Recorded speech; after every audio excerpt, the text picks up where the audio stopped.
Chapter 9. After the Second Congress. The Iskra editors came into the Second Congress as a united team. They left it bitterly and permanently divided. For over a year, the two sides exchanged barbed polemics, sometimes claiming that deep issues of principle were at the bottom of the dispute, sometimes reducing the scandalous split to the personal feelings of their opponents. Only toward the end of 1904 did the impending revolution impose new and more substantial controversies on the factional contenders.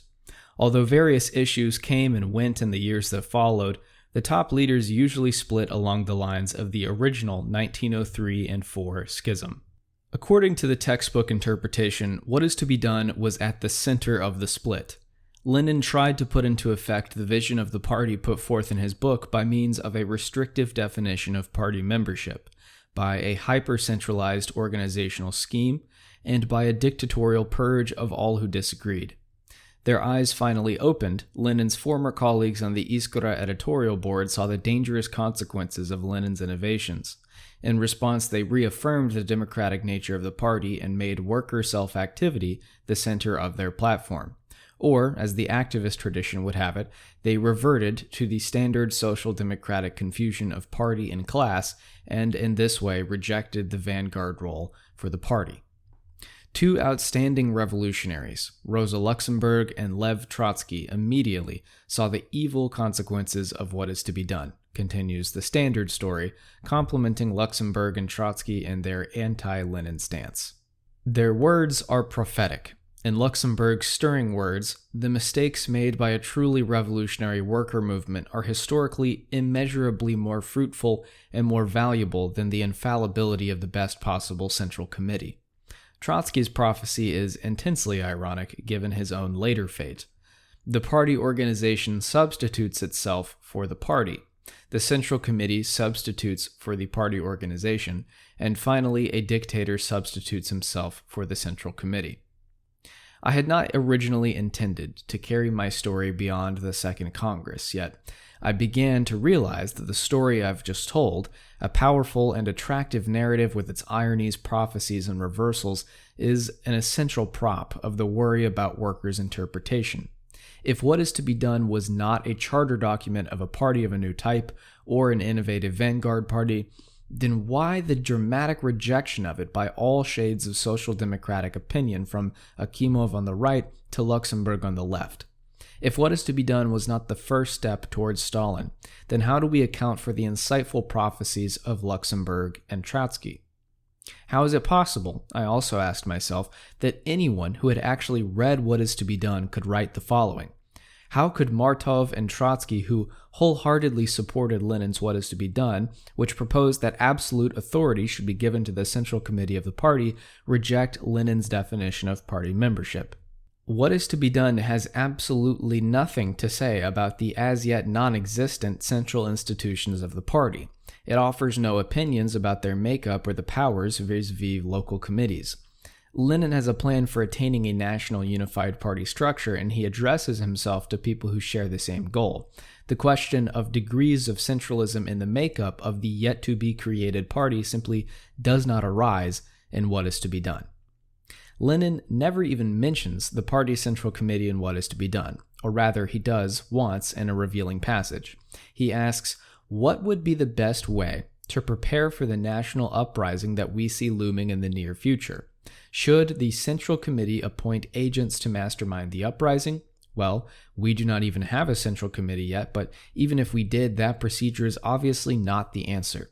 We need to build up local organizations who are so politically sophisticated and so aware of national developments, thanks to their participation in an underground party newspaper such as, say, Iskra, that they will not have to wait for orders when choosing the right moment for an uprising.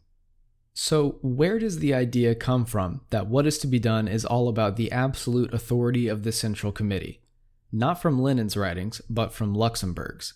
Every page of her attack on Lenin pounds away on the accusation that Lenin wants an all-powerful Central Committee to do the thinking for the party as a whole. She never gives the least documentation for this description of Lenin's views. She does not even mention what is to be done. Her description of his views was denied directly by Lenin himself. Once we think about it, her account is highly implausible. Yet, such is the power of her rhetoric, and such is her stature as a revolutionary martyr, that her vision of Lenin takes precedence over the most glaring textual evidence to the contrary. The polemical attacks on Lenin in 1904 and their status as a critique of what is to be done can only be assessed in the context of the actual issues in dispute, but there exists no adequate account of what those issues actually were. Indeed, both the main Bolshevik charge against the Mensheviks and the main Menshevik charge against the Bolsheviks have been almost forgotten because they are so counterintuitive in terms of the standard story. The main Bolshevik charge was based on the democratic principle of the sovereignty of an elected party Congress. The main Menshevik charge was based on the vanguardist principle of vigorous, centrally directed mobilization campaigns both inside and outside the party. The first aim of the present chapter, then, is to explain what the real issues of 1904 were. The Bolshevik case will be documented using an unmined source, namely the Bolshevik pamphlets of 1904. The Menshevik case will be documented mainly by Trotsky's Our Political Tasks. I then turned to Menshevik attempts to find a smoking gun in support of their portrait of Lenin as a hyper-centralist and demagogic dictator-in-waiting. This partisan portrait, whatever its merits, was not based on what is to be done, but mainly on various ad hoc comments made by Lenin and his supporters. A closer examination of Luxemburg's article comes in this section. The always contentious issue of intellectuals and workers within the party was prominent in 1904, and so a section of the present chapter is devoted to this topic. Here again, the results are counterintuitive, with Lenin indulging in anti-intellectual rhetoric and insisting on worker representation on the committees, while the Mensheviks defend the role of the intellectuals as teachers of the workers. In much of this chapter, I shall be documenting what is to be done's relative absence from the disputes of 1904. The inflated role that the standard story of the party split gives to what is to be done is one of the barriers to an accurate account of Lenin's book. But the polemics of 1904 do provide some valuable data about the impact of what is to be done. As I argued in Chapter 8, Lenin successfully made explicit the norms that had evolved over the years in the social democratic underground. The authority of these norms is nowhere more evident than in the polemics directed with such passion against Lenin personally, as shown in the final section of this chapter. Like any highly partisan debate, the Menshevik-Bolshevik split of 1904 poses challenges for the non-partisan historian. Yet there is a certain quality to the partisanship of this particular debate that makes it somewhat different from the earlier polemics we've examined. This quality was noticed early on by the Bolshevik Mikhail Olminsky. I will give Olminsky's own example since it illuminates a difficulty I must still confront today. Olminsky was struck when he came across the following summary by Martov of the issues at dispute. Quote, "A proletarian party, or an organization of intellectual leader guides of the non-purposive proletarian masses. Thus stands the question. A diverse social democratic tactic developing the elements of this kind of party, or a simplistic tactic of enlisting the masses into the common revolutionary struggle with the autocracy on the immovable basis of the political passivity of the advanced stratum of the proletariat, the political self-activity of the proletarians, or an eternal tutelage of a non-proletarian organization over them. Thus stands the question, to which each member of the party should give himself a clear and definitive response." End quote. Olminsky praised Martov for clearing up the dispute. Of course, the labels Menshevik and Bolshevik were now obsolete since the Mensheviks were obviously the heroes, and the Bolsheviks just as obviously the villains. Adopting this more precise vocabulary, we can state the disputed issues as follows. What do the heroes want? A proletarian party. What do the villains want? An organization of intelligentsia leader guides of the non-purposive proletarian masses. The heroes want a variegated social democratic tactic that would develop the elements of a proletarian party. The villains want a simplistic tactic of enlisting the masses into the struggle against the autocracy on the immovable condition of the passivity of the advanced stratum of the proletariat. The heroes want the political self-activity of the proletariat, while the villains want eternal tutelage of a non-proletarian organization over the proletarians. The heroes want parents to be respected, free and equal marriages, and proper bringing up of children. The villains want people to scorn their parents, violate maidens, and smash babies' heads against rocks. Olminsky congratulated Martov for setting out the issues in a way that was bound to restore party unity. Obviously, everybody in the party wanted a proletarian party. No one wanted eternal tutelage over the workers, and so on. And there was no reason to eliminate the final point added by Olminsky and not by Martov because it had exactly the same intellectual value as the first three. Besides, it added artistic verisimilitude to an otherwise bald and unconvincing narrative. After all, if you cast Lenin as a melodrama villain, do not spoil the effect by suggesting he is not utterly evil. Olminsky's mockery brings out the tinge of a hero-villain melodrama that is still dominant in accounts of the party split. One sometimes gets the impression that the real split within the party was between the faction of the decent and attractive individuals versus the faction of amoral and fanatical thugs. Compare Martov's formulation to the way that Abraham Asher sums up the controversial issues. Quote, Axelrod's and Lenin's conception of the party could not have been more at variance with each other. Lenin favored a small, restrictive membership, Axelrod the largest one possible. Lenin advocated a hierarchical structure with control exercised at the top, Axelrod decision-making by the rank and file. Lenin stressed the importance of discipline in the organization, Axelrod the development of the political initiative of the masses. Both distrusted spontaneity, and both looked to the intelligentsia to blunt it. But in Lenin's view, it was the party professionals who were to be prepared for the revolution, whereas in Axelrod's it was the masses. In short, their conceptions were bound to come into conflict because one was an elitist and the other a democratic approach to politics. End quote. My account of the party split is intended to be non-partisan and based strictly on the sources. Given the previous climate, however, my account will surely be perceived as pro-Lenin, since I will be forced to bring out that the Bolsheviks had a more defensible case than the usual villain's outlook attributed to them. I believe mine is the first scholarly account systematically to use sources other than Lenin to document the Bolshevik case. This adds to my perception of the strength of this case, since the other Bolshevik pamphleteers often made points more clearly and effectively than Lenin does himself. Particularly important are pamphlets by two Russian-based praktiki, Olminsky and Alexander Bogdanov. The readability of these pamphlets compares favorably with the émigré literature, all of which, including Lenin, is so wrapped up in clashing personalities that the real issues get obscured. Olminsky and Bogdanov, while highly partisan, are detached enough to be genuinely witty rather than just angrily sarcastic. I nevertheless believe that my non-partisan approach will also benefit the Mensheviks. Basing themselves on some polemical sallies by Lenin, writers in the activist tradition regularly portray the Mensheviks as hopelessly confused on the issue of class versus party. As I shall show, the Mensheviks had a very strong sense that the party was not the class nor the representative of the class, but rather a vanguard whose job was to fill up the class with socialist awareness. Furthermore, even present-day partisans of the various Menshevik spokesmen, Axelrod, Martov, Trotsky, have overlooked or thoroughly misunderstood the core of the Menshevik case. After the Second Congress, the real issues. The oddity of the debate of 1903 and 4 was that each side overlooked or minimized the issue most important to the other side. The newly minted Bolsheviks accused the Menshevik leaders of organizational opportunism, of anarchist individualism, of intelligentsia indiscipline. The Mensheviks laughed off these charges. What kind of opportunist is Martov? What kind of opportunist is Axelrod or Storover? When Kautsky heard that people are calling them opportunists, he laughed out loud, and accused their opponents of letting relatively trivial issues blind them to the truly serious danger, the danger of tactical opportunism that arose out of the old Iskra's emphasis on the merely political revolution for political freedom. The Bolsheviks did not join battle on tactical issues until the end of 1904, when the Menshevik leaders proposed a specific campaign, the so-called Zemstva plan, that embodied their thinking.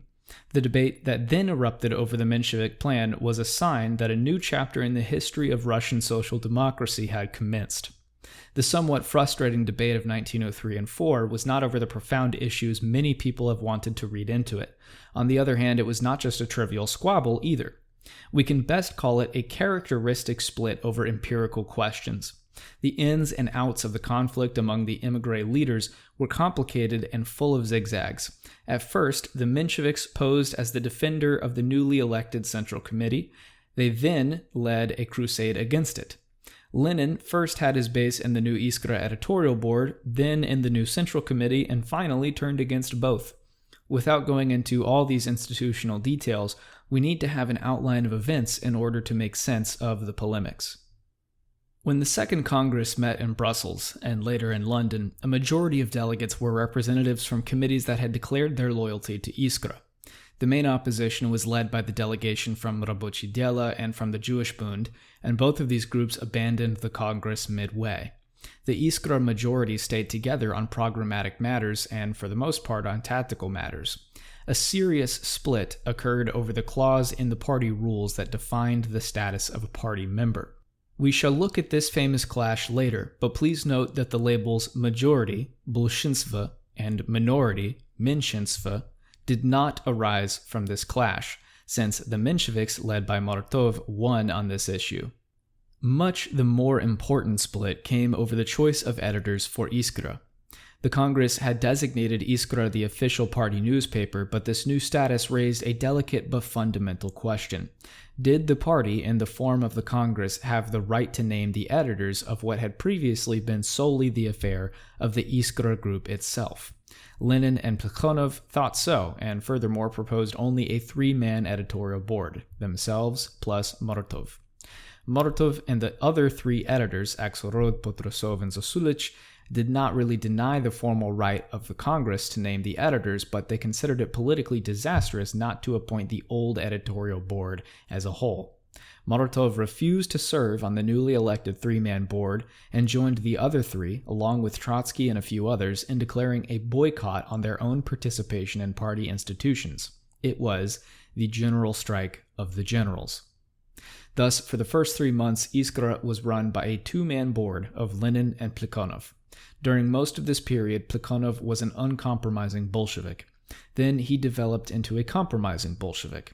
He decided that, for the sake of peace, the old editors needed to be co-opted onto the editorial board, even though they might, through misunderstanding or inertia, have shown opportunist tendencies.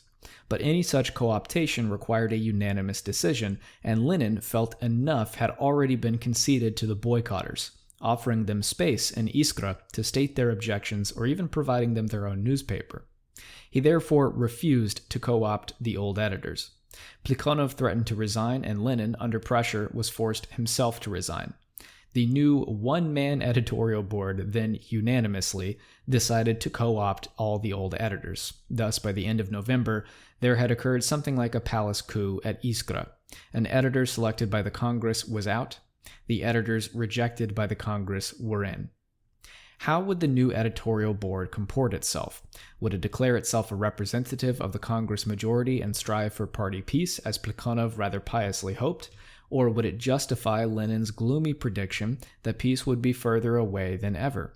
The answer came with the very first issue of the new board, which featured a rewritten version of an anti-majority polemical broadside originally entitled Again in the Minority. This article, now entitled Our Congress, argued that the decisions of the Congress had been mistaken in various sorts of ways. For the Bolsheviks, this article by Martov in Iskra number 53 was the turning point of the dispute. The article signified that the party's official central organ had declared its freedom from, and indeed its hostility, to the will of the party Congress. What then was the positive program of the new editors? The answer to this question came a few issues later in an article signed by Axelrod entitled The Unification of Russian Social Democracy and Its Tasks. According to Axelrod, the most pressing task facing the party was to work out a political tactic that was truly social democratic and emphasized the class distinctiveness of the workers. The previous Iskra period had neglected this task because the merely anti-Tsarist revolution had monopolized everyone's attention. The workers and the bourgeoisie both needed political freedom, but only the workers needed socialism, and the party had to get the workers to appreciate this fact. For the Mensheviks, this article by Axelrod in issues number 55 and 57 of Iskra was the turning point of the dispute. It provided wise and instructive guidance from a founder of the party about the urgent tasks now facing the Russian Social Democrats. The lines were drawn. Both sides had a healthy sense of grievance. Let the polemics begin. Lenin no longer had a journalistic outlet for his views and expressed his frustration in two separate pamphlets. The first was an official publication of his influential article from 1902 entitled Letter to a Comrade on Organizational Questions. Lenin now accompanied the letter with a postword bitterly attacking Axelrod's Iskra article. Lenin's second pamphlet was one step forward, two steps back. This book was a blow-by-blow account of the Second Congress made possible by the publication of the Congress records in early 1903. Its aim was to show that there was a solid Iskra majority led by Plekhanov and himself. The Iskra minority, led by Martov and Axelrod, owed what success it had to support from non-Iskra delegates, dubious allies that revealed the incipient opportunism of the Iskra minority. In fact, had Rabochi Diela and the Bund not walked out midway, the Iskra minority would have been the Congress majority. Thus, Lenin made the claim that the Bolsheviks deserved their name majority, not just because they represented a slim majority of the party Congress, but also, what was politically more important, a solid majority of Iskraites. Lenin's two broadsides absolutely infuriated his former colleagues. Their impact was overwhelmingly more important than what is to be done in defining the context and the tone of the Menshevik case. The Menshevik writers were personally angry at Lenin, not only for portraying them as opportunists, but, more fundamentally, for undermining the legitimacy of the party leadership at a time when the party needed to be even more united in the face of new challenges. Lenin seemed to them to be devoting all his energy to wrecking the party that he had helped to build up. So, in response, they organized a vast literary anti-Lenin campaign. One front consisted of their own long and obsessive Iskra articles attacking Lenin's letter and especially one step. A second front called in heavy artillery from the West, prestigious party authorities such as Kautsky and Rosa Luxemburg, who were persuaded to weigh in with Iskra articles attacking Lenin. A third front was Trotsky's extensive pamphlet Our Political Tasks, published in summer 1904 with the official imprimatur of the Iskra editorial board. The Bolsheviks fought back with committee resolutions and a few pamphlets, including the report to the Amsterdam International Congress examined in Chapter 3. But their literary response was quantitatively unimpressive given their lack of a press outlet and their relative poverty of literary talent. Lenin himself was exhausted after one step and contributed little. The more telling Bolshevik response was a campaign to convene an extraordinary party congress as a way of settling the dispute. The Central Party institutions, including the Central Committee which had turned against Lenin, claimed that a party congress would be a divisive diversion of scarce resources and even forbade any intra-party agitation in its favor. Finally, in November 1904, the Mensheviks carried out their promise to come up with a new, truly social democratic political tactic.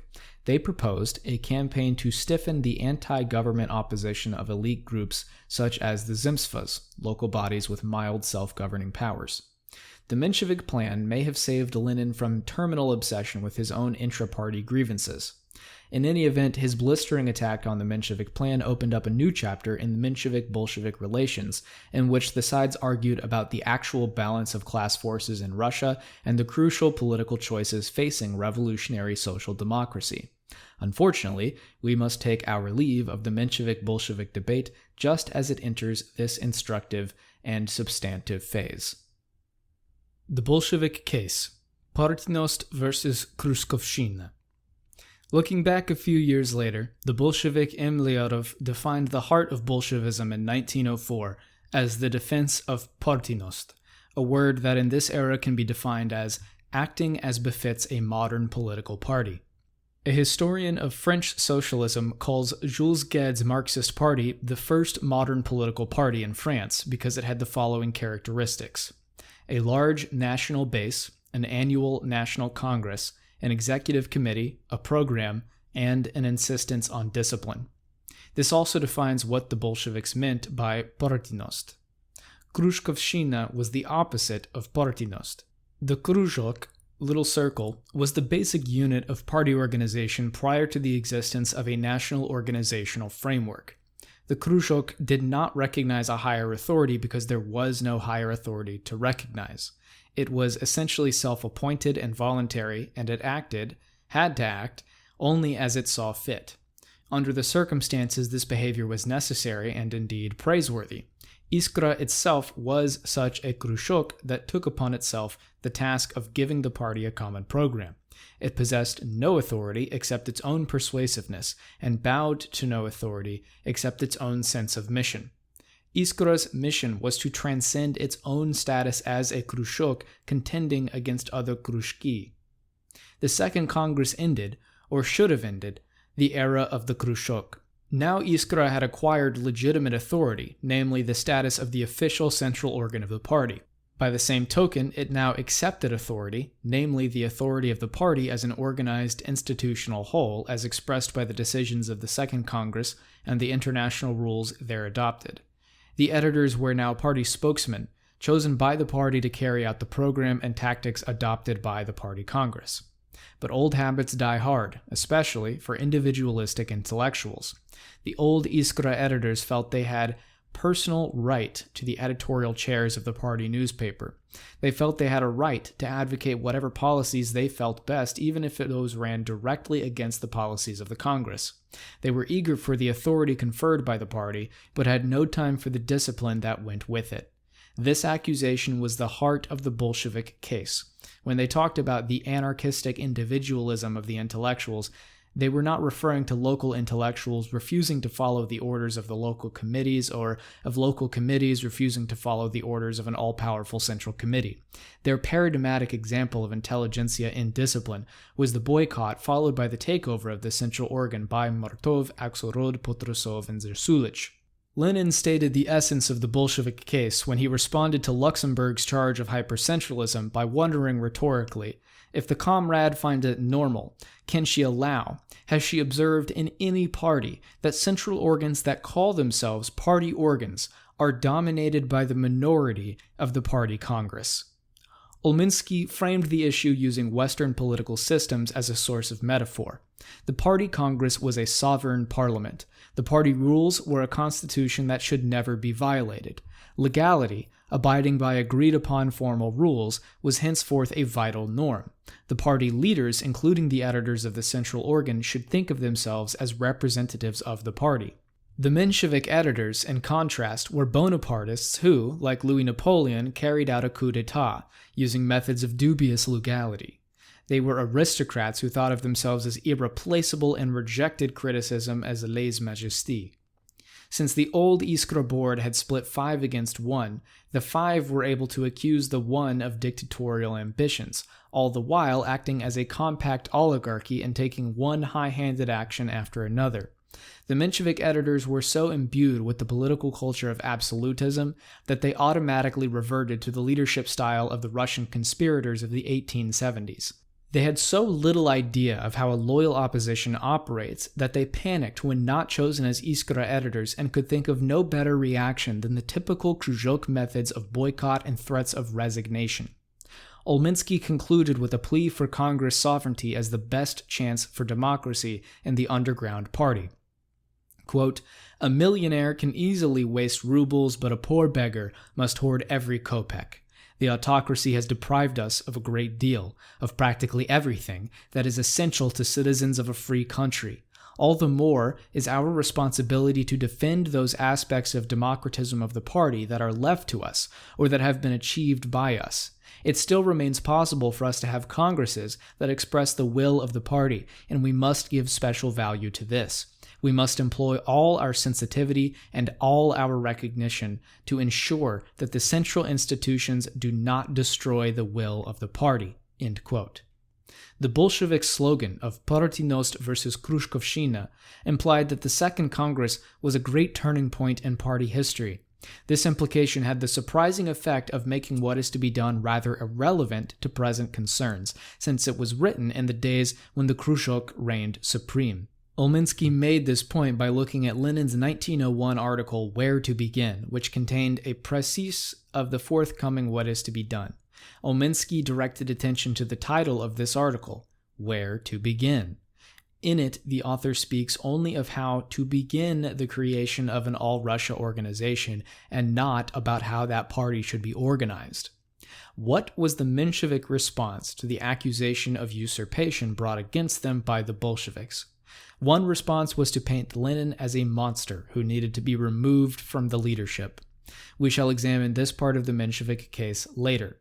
Less energetically and less explicitly, the Mensheviks also put forth a reasoned case against applying the principle of Congress sovereignty in an underground party. Like Lenin's, this case was self-serving, but also like Lenin, it reflected a coherent and defensible view of how a vanguard party operated in a specific context. The Menshevik argument has to be pieced together from scattering remarks. After connecting the dots, I came up with the following. A social democratic party is held together by two principles. One is, indeed, the ideal of a democratic national organization as embodied in Congress sovereignty. The other is the continuity and prestige of the top leaders, the Babels, the Geds, the Axelrods. The best situation is when these two principles work together, as they could and should have worked together in Russia. But who is to blame for the fact that the Second Congress made the decision that split apart the existing leadership corps and discarded some of the most prestigious vojdi? Lenin and no one but Lenin. Plekhanov's role in these events was consciously airbrushed out. Thus, Lenin created a highly unfortunate situation in which a choice had to be made between the two basic unifying principles. Under underground conditions, the only real guarantee of party unity was the cohesiveness of the top leaders. The anomalous situation created by the Second Congress was thus best repaired by having as much of the old editorial board as possible back at the old stand. The principle of Congress sovereignty was deficient for all the reasons set forth by Lenin in his polemic against playing with democratism in what is to be done. Open elections, the glasnost necessary to enable people to make an informed choice, wide discussion of principles and tactics, all of this was out of the question. The committees who chose representatives were themselves without democratic credentials due to conspiratia, heavy turnover, local factionalism. A committee would declare itself for Iskra, and then next week there would be a coup and the committee would reject Iskra. Given these problems, it was ludicrous to take a slim majority at the Second Congress. Even Lenin admitted the outcome would have been entirely different had certain delegates not walked out, and use it to eliminate senior leaders.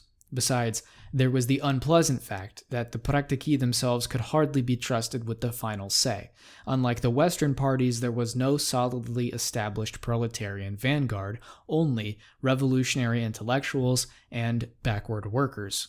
Furthermore, the Iskra period immediately preceding the Second Congress had created a one-sided emphasis on the merely political revolution and, connected to this, unrealistic views on organization. These problems needed to be corrected by the progressive minority who pointed out the correct path to follow. Thus, Lenin's invocation of the Western SPD model was simply too optimistic for Russia. As Axelrod stated sarcastically, the ideal of the majority, a strictly centralized organization headed by authoritative political vojdi and central leadership institutions, and acting on the basis of a genuinely social democratic program, was much too ambitious for the primitive Russian party. It suits the political embryo that is our party no better than a uniform, a parade hat, and an imposing staff suits a baby. Since the principle of Congress sovereignty was radically insufficient, the principle of united leadership was all the more necessary for carrying out the tasks of the party. The party campaigns that the Mensheviks called for required a prestigious and united leadership. The Menshevik vision of how the party worked is revealed by Martov's description of what could have been, had Lenin not fissured the leadership corps. The party would have left the Congress as a united and energized organization. The new Central Committee would have set itself the task of raising the qualitative level of local work both by its direct influence and by sending out agitators and propagandists. From then, the committees would have learned new methods of influencing the masses. When the war with Japan broke out, the Central Committee would have undertaken the mobilization of the Russian proletariat by sending a small group of agitators to all centers of the movement, and so on. Emblematic of the Menshevik outlook is the name they chose for themselves, the minority. I emphasize chose for themselves because there exists a widespread opinion that Lenin cleverly foisted the label on the naive Mensheviks. This opinion arose not on the basis of any facts, but because in the eyes of later observers, majority is politically more prestigious than minority, but the Mensheviks in 1903 and 4 thought differently. They retained from the pre-Congress period a feeling that minority signified a progressive vanguard leading the way. This view of the matter was widespread and even comes out in a complaint by Akimov that the Robochi Dielo group was unjustly accused of going along with the majority, with being conservative and in the tail of the movement, instead of acting as a minority that advanced new and broader tasks. In 1901, Martov wrote an article entitled Always in the Minority as a response to the accusation made by Robochi Dielo that Iskra was arrogantly laying down the law to the rest of the party.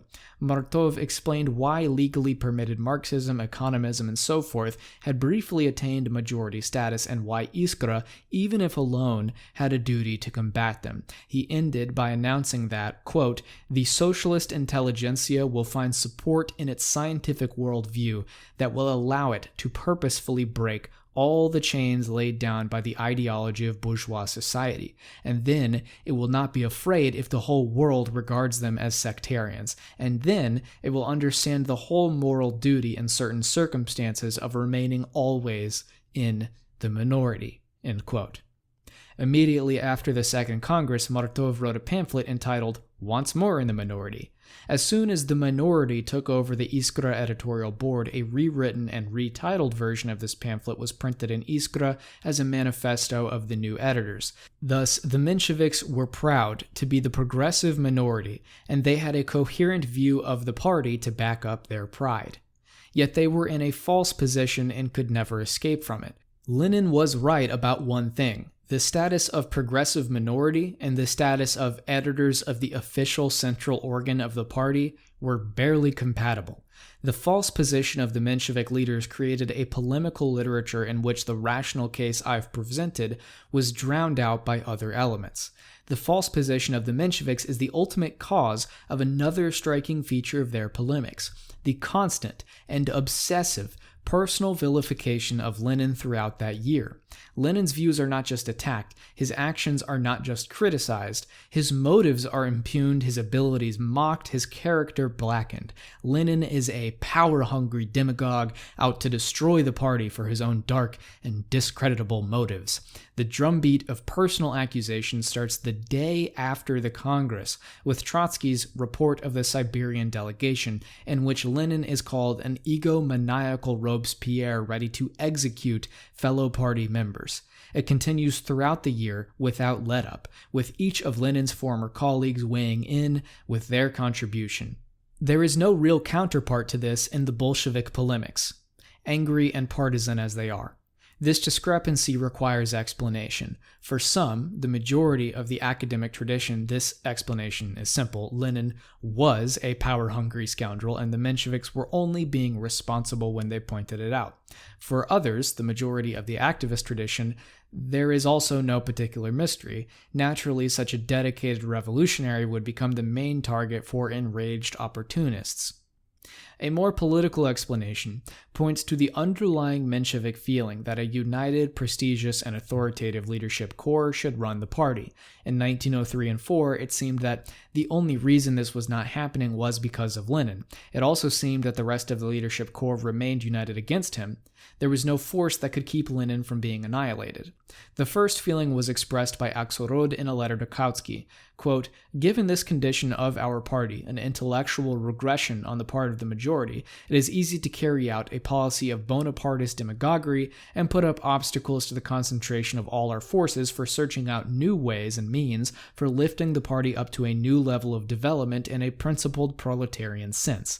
Lenin and co., with their disorganizing methods and their systematic casting of suspicion on our critical and positive explanations, are pushing the party not only to a schism, but to complete disintegration. End quote.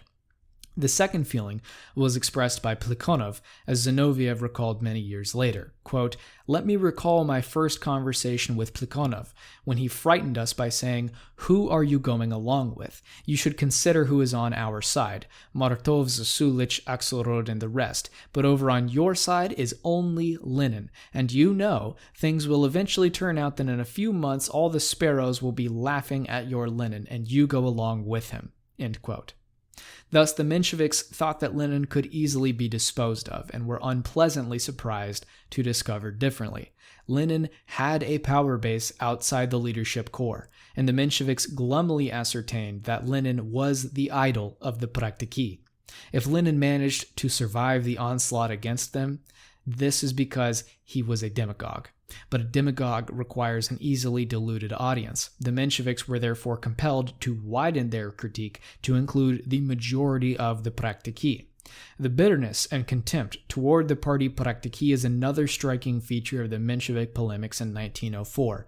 While officially the abuse is directed at Lenin's supporters, it is not counterbalanced by any praise or encouraging words for Menshevik praktiki. One discerns a feeling of exasperation on the part of the educated and cosmopolitan émigrés toward the young, semi-educated, and provincial praktiki in Russia. The most thoroughgoing explanation of this attitude is a series of articles published in 1905 by Potrosov. These articles portray the history of the Russian revolutionary underground as a series of misadventures by the utterly provincial and comically self-absorbed praktiki. Lenin acquired influence among the praktiki because he shared and faithfully reflected these delusions. There is nothing similar to this in Bolshevik polemics, which are directed solely against the Iskra editors and allies such as Trotsky. Olminsky and Bogdanov quickly picked up on this feature of Menshevik writings. Olminsky even took his pseudonym from a remark in this vein by Martov, who attributed Lenin's success to his pandering to the cheap seats. Thus, Olminsky signed his pamphlets Cheap Seats, while Bogdanov adopted the pseudonym Rank-and-Filer. They portrayed the party split as a clash of the party aristocracy and of prestigious émigré writers on the one side, and the party plebeians and the rank and file on the other. The sheer oddity of the position in which the Menshevik leaders now found themselves in needs to be appreciated.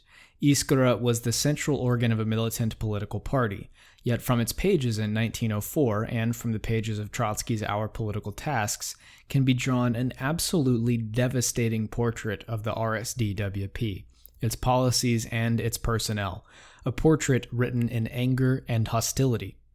Olminsky collected a number of typical passages and indignantly asked why people raised to leadership positions by precisely these despised praktiki should insult the party in this way. Quote, "It is also characteristic that these sneers at the party, this attempt to discredit the party, are published in the central organ which we are compelled to distribute as a propaganda weapon in order to uphold the prestige of the party, and risking our freedom while doing so." End quote. The original false position of the Mensheviks, their politically illegitimate control of the central organ, fatally undermined their case, and Iskra was eventually perceived to be, because it was, a factional newspaper rather than a party organ.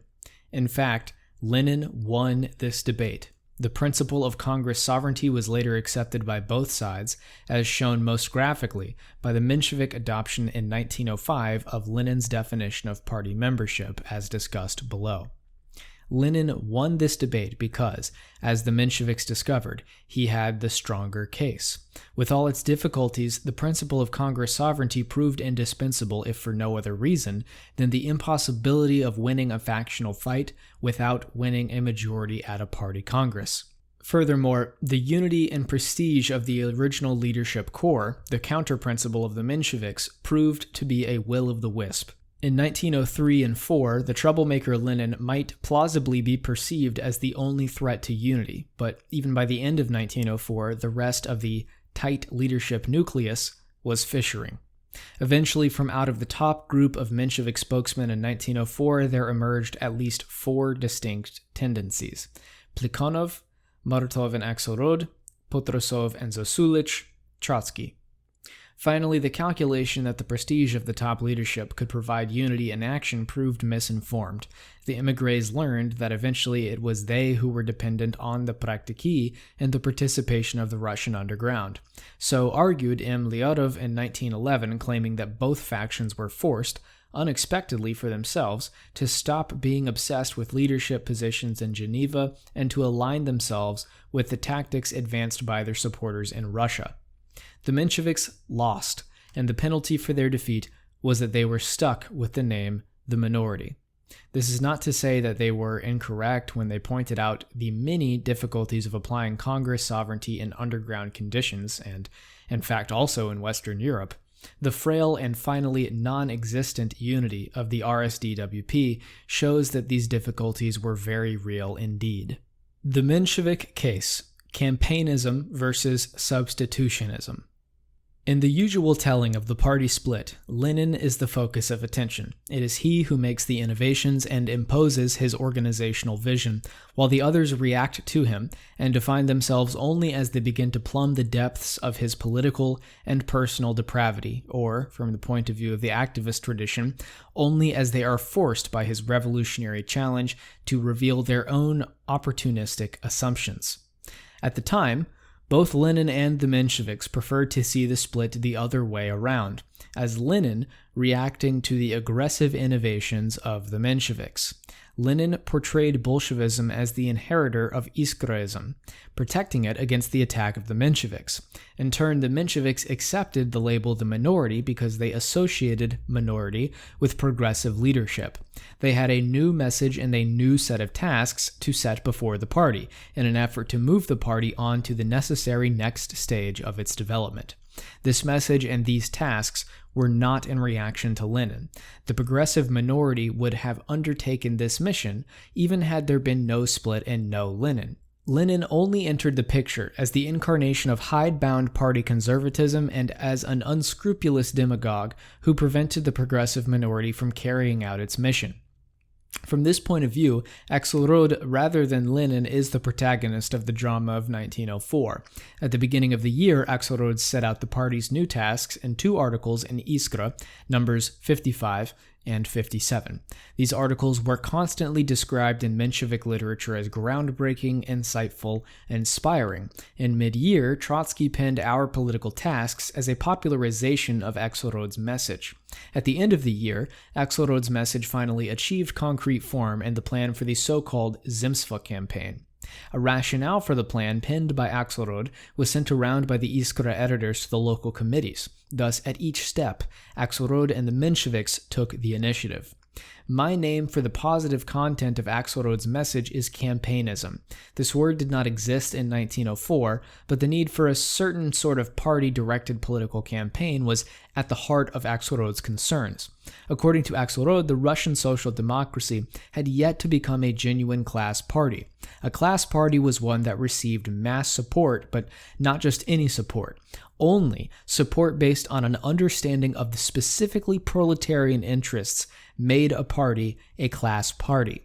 Joining the revolutionary onslaught against the Tsar in order to obtain political freedom was, of course, in the interest of the Russian proletariat, but nevertheless not a distinctive proletarian interest. Rather, it was one shared with most of the rest of Russian society, including the exploiters. Support for social democracy as a revolutionary party was therefore insufficient for its mission as a class party.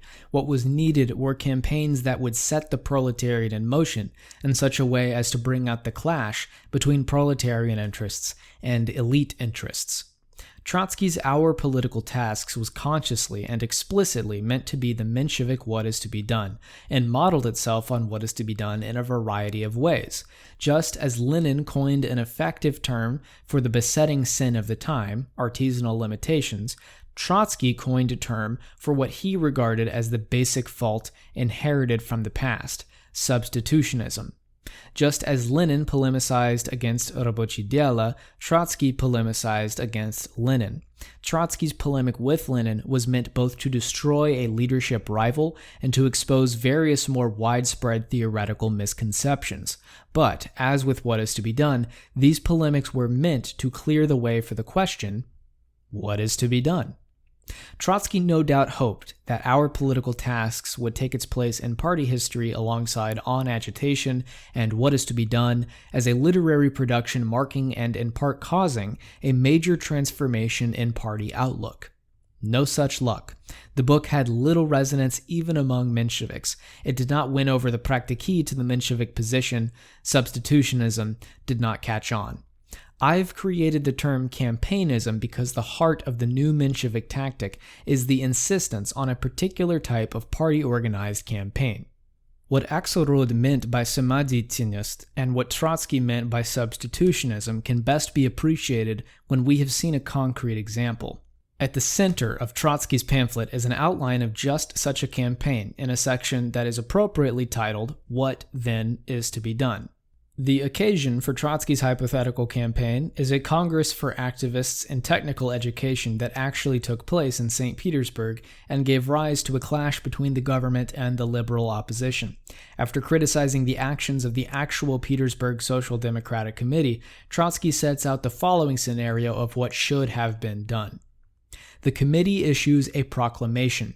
It then summons its propagandists and makes sure they understand how this proclamation is related to the party program and to the resolutions passed by the Second Congress. The same message is passed on via channels of oral propaganda. The committee issues yet more proclamations. As the campaign unfolds, the workers, or at least the upper levels of the worker class, begin to take an interest. The committee now prepares a resolution to be addressed to the Technical Congress.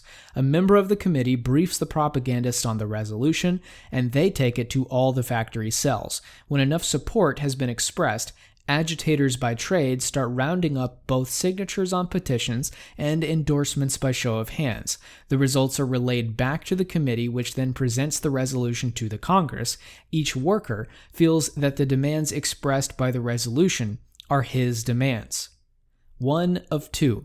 Either the Congress of the Technical Education Activists will accede to the demands, or it will not. The first outcome is not unlikely, since the radical democratic intelligentsia wants to preserve its prestige in the eyes of the workers.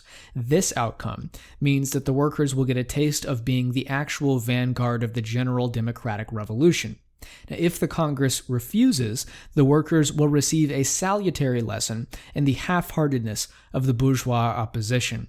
They will be weaned away from bourgeois influence and won over to social democracy. Thus, we have a win-win situation.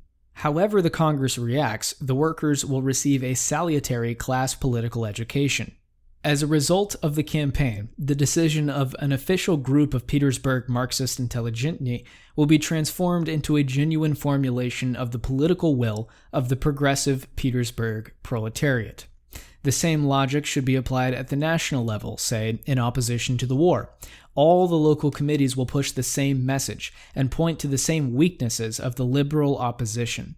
At the appropriate time, resolutions are prepared, accompanied where appropriate, with mass demonstrations. If the party could carry out just one such militant campaign, it would immediately grow by a whole head. According to Trotsky and Axelrod, this kind of campaign would represent a decisive step forward in social democratic tactics. They base their claim on a double contrast with the typical activities undertaken by the party during the recent Iskra period. In the past, the party has tried to bring the socialist message to the workers. It has tried to inculcate a sense of class distinctiveness, of the clash between the proletariat and the bourgeoisie, but it did so only by means of the written or spoken word. It did not do so through actions, through deeds. But organized action is a much more effective way of raising awareness than reading a social democratic newspaper. Words versus deeds is thus the first contrast. The central meaning of substitutionism is this substitution of words for action. After describing the hypothetical campaign aimed at the Technical Education Congress, Trotsky looks at what the party had actually done instead of undertaking such a campaign. Nothing but an editorial in Iskra number 55. What is this but substitutionism and substitutionism? Thus, substitutionism strongly recalls Nadezhdin's writerism, and Trotsky explicitly underscores Nadezhdin's role as a forerunner of Menshevism on this point. Words versus action is not the only contrast with the past. The party did not completely define itself to the word. Political actions, such as demonstrations, mass strikes, and the like, were undertaken with some success in the immediately preceding period, but these were revolutionary actions, not social democratic actions. They aimed at overthrowing the Tsar in concert with other classes, not at preparing the workers to introduce socialism in opposition to other classes. Revolutionary versus social democratic is the second contrast with the past. The title of Trotsky's pamphlet should thus be read with the emphasis on the first word, our political tasks. the tasks of social democracy in particular. For this reason, Trotsky grants that substitutionism of words for action is not such a problem for us as merely revolutionaries, since the party has successfully organized anti-Tsarist campaigns, but the class will of the proletariat demands more specific expression. Quote, "The guiding social democratic groups do not understand that enlisting the proletariat for a demonstration of its class will in opposition to the liberal and radical democracy is just as necessary for us as enlisting the proletariat for a demonstration of its revolutionary democratism against the autocracy." End quote. The use of the word revolutionary in this contrast can be confusing, yet I have adopted it because the word was used in this way by Axelrod and Trotsky to make their case. In this period, revolutionary tout court in Russian social democracy discourse referred only to the upcoming anti-Tsarist revolution. The Mensheviks were not only intellectually but emotionally engaged in the anti-Tsarist struggle, and they fully shared in the growing revolutionary excitement. And yet, they did not want to get so carried away that they forgot their own social democratic identity. After all, the Social Democrats were not the only ones who were revolutionary. So were the Socialist revolutionaries. So were even the liberals in their own way. In order to not be swallowed up in the anti-Tsarist crusade, social democracy had to emphasize what made it distinct, the final goal of the dictatorship of the proletariat. Even in the hurly-burly of the present revolution, the Social Democrats had to remember their essential mission of preparing the workers for this ultimate class dictatorship, and this meant bringing out the conflict between the workers and elite classes now, even or especially, while fighting together with these classes against Tsarist absolutism. The essence of opportunism was to sacrifice the final goal for momentary success. What was it then but tactical opportunism if all party activity was dedicated exclusively to Tsarist overthrow? The same double contrast is what Axelrod and Trotsky meant, at least in 1904, by the word samadityanist. This word is usually translated something like initiative or self-reliance, and indeed this is how most speakers understood it even in 1904.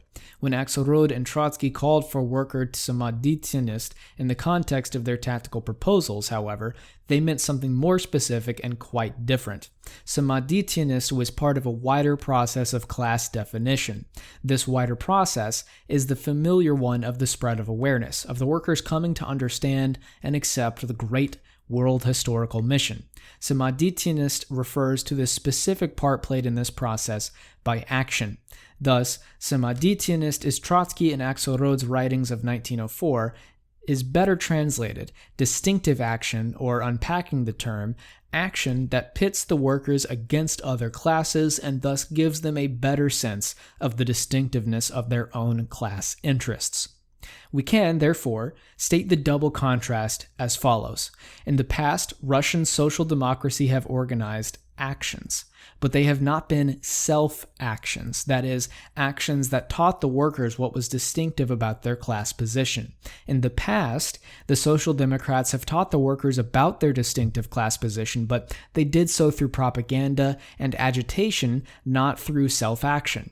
The aim of Samadityanist in this context is therefore not the encouragement of the development of a capacity of independent activity and self-organization on the part of Russia's workers. We can see this by returning to Trotsky's proposed campaign and observing Samadityanist at work.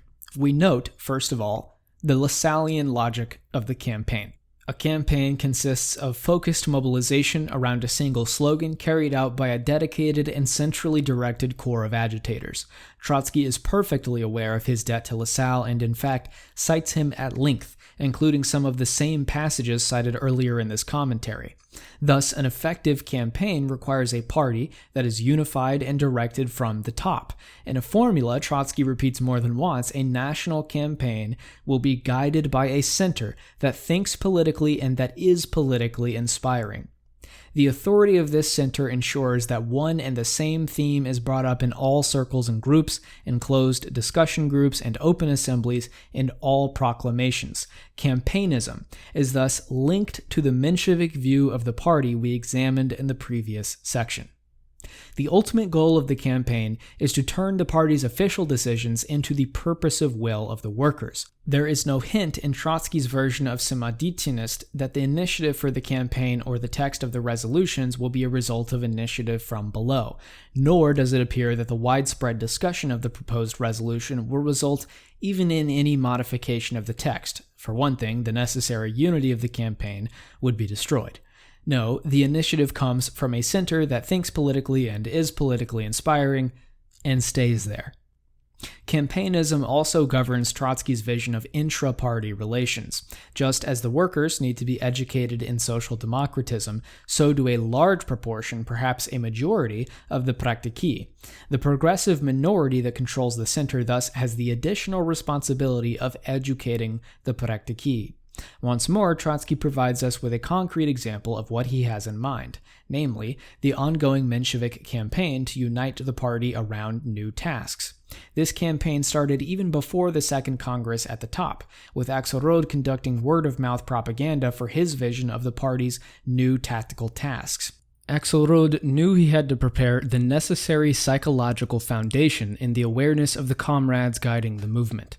These comrades evidently did not include anyone who could not go abroad and meet Axelrod in person. Then, the real needs of the movement having been identified, the most valuable and influential elements of the party will be united around the task of meeting these needs, that is, conducting appropriate campaigns. As to the raw recruits who make up the opposing wing of the party, well, most of them will leave the party anyway, and the sooner the better. We saw earlier how Trotsky condemned the substitution of an Iskra editorial for a full-blooded petition campaign. In similar fashion, substitutionism within the party is revealed by a refusal to mount educational campaigns. When Trotsky says, in the oft-quoted passage, that the party organization substitutes itself for the party, he is not complaining that the party organization is unresponsive to the will of the party as a whole. On the contrary, he is angry at the demagogue Lenin for expressing the will of the less advanced outer circles of the party. Trotsky's complaint is that the party organization does not see it as its task to shape the will of the party as a whole, to create politically thinking Parteigenossen out of the present narrow party specialists. The substitutionism of the Bolsheviks within the party is not revealed by the actual content of their organizational schemes. Trotsky has very little to say on this score, either as criticism or as positive suggestion. At one point, he even grants that there is not a shade of bureaucratism in an organizational blueprint proposed by some local Bolsheviks. What is evidence of substitutionism is the very Bolshevik obsession with organization. This obsession with organizational trivialities can only be explained as a semi-conscious evasion of the real task of the party, namely preparing educational mobilization campaigns of an Axelrodian sort. Bolshevik organizational schemes may or may not have a shadow of bureaucratism, but they definitely do not have a shadow of reality. They remain paper utopias with no relation to the dismal realities. A majority of the praktiki were so obsessed about organizational trivialities that their thinking, in Trotsky's striking phrase, was caught like a mouse in a mousetrap. Substitutionism, both within and without the party, is the refusal to organize actions that involve both the workers and the praktiki, aimed at getting them to think and act in truly social democratic fashion. Trotsky does not want the party to think for the proletariat, and he insists that party decisions become real decisions only when they express the purposive will of the factory circles. But, as he truly remarks, the point here is not democratic fictions. Indeed, the point for Trotsky is not for the party to be guided by the thinking of the workers or the praktiki, but rather to undertake the essential but neglected task of getting them to think like the guiding elements of the party. Thus, the principal choice set out by Trotsky is between substitutionism on one side versus political education and political mobilization on the other. Trotsky does not seriously argue that the party majority does not want to have the workers and praktiki think and act in social democratic fashion. He suggests that the majority deludes itself into thinking this is already the case, thus evading the difficult task of educating and mobilizing. The majority does not realize that there is a huge gap between objective class interests and the subjective understanding of them by empirical workers. It does not realize that there is a long and thorny path between objective interest and subjective assimilation, a path that can only be traversed under the guidance of social democratic intellectuals. When we read this passage, we realize how distinct Trotsky's actual understanding of substitutionism is from the one we automatically assign to him. We understand substitutionism as a protest against pessimistic worry about workers, against intellectuals who wish to think for the workers. And here, we see that Trotsky uses substitutionism to condemn the reluctance of social democratic intellectuals to educate and mobilize workers who are unaware of their own interests. The term substitutionism is unique to Trotsky. I do not recall any other writer, Bolshevik or Menshevik, ever so much as using it. In all other respects, Our Political Tasks is a useful compendium of Menshevik arguments in 1903 and 4. The meaning of substitutionism can be grasped only in the context of Trotsky's concrete tactical proposals. Those proposals, as Trotsky himself insists, are taken straight from Axelrod's Campaignism. They are the heart of Menshevism in 1904. The case against Lenin. The Mensheviks wanted to show that Lenin had put himself out of the social democratic mainstream, not only because of his irresponsible actions, but because he actually preached hypercentralism, personal dictatorship within the party, a narrow party confined to conspirators, Jacobinism as a social democratic ideal, and the like. In the influential picture of Bolshevism in 1904, contained in Martov's History of Russian Social Democracy, written in 1918, the words dictator and dictatorial occur quite frequently, although, as we know, Lenin never had the chance to be an actual party dictator in this period. We've examined some real differences between the Mensheviks and the Bolsheviks, but on the issues of centralism, personal dictatorship within the party, and so on, one is hard put to find principal differences between the two sides even with a microscope. The Mensheviks did not claim that Lenin openly and explicitly advocated in What Is to Be Done or elsewhere the views attributed to him. Rather, these views were inadvertently revealed by various off-the-cuff comments made by Lenin and his supporters in 1903 and 4. The Mensheviks cannot be blamed too severely for taking isolated phrases out of context, drawing absurd conclusions, and then beating Lenin over the head with them. This was the way the game was played, and Lenin was by no means averse to playing it himself. But a problem arises when scholars uncritically take these partisan sallies as accurate descriptions of Lenin's actual outlook, and then, to compound the confusion, assume that Lenin preached these views in What Is to Be Done. In this section, I will look briefly at the most influential of these allegedly revealing episodes: the debate over party membership, the report of the Bolshevik committees in the Urals, the factory metaphor, the Jacobin metaphor, and Luxemburg's accusation of hypercentralism. The rules debate. The real source of the party split at the Second Congress was the non-election of 3 members of the old Iskra board. Much more famous than this conflict is the clash over the definition of a party member in paragraph 1 of the party rules. Admittedly, the actual difference between the formulations proposed by Lenin and Martov, respectively, seems rather thin. Lenin proposed that a member was someone who acknowledged the party program and supported the party in one of the party organizations. Martov defined a member as anyone who acknowledged the program and gave the party regular assistance under the guidance of one of its organizations.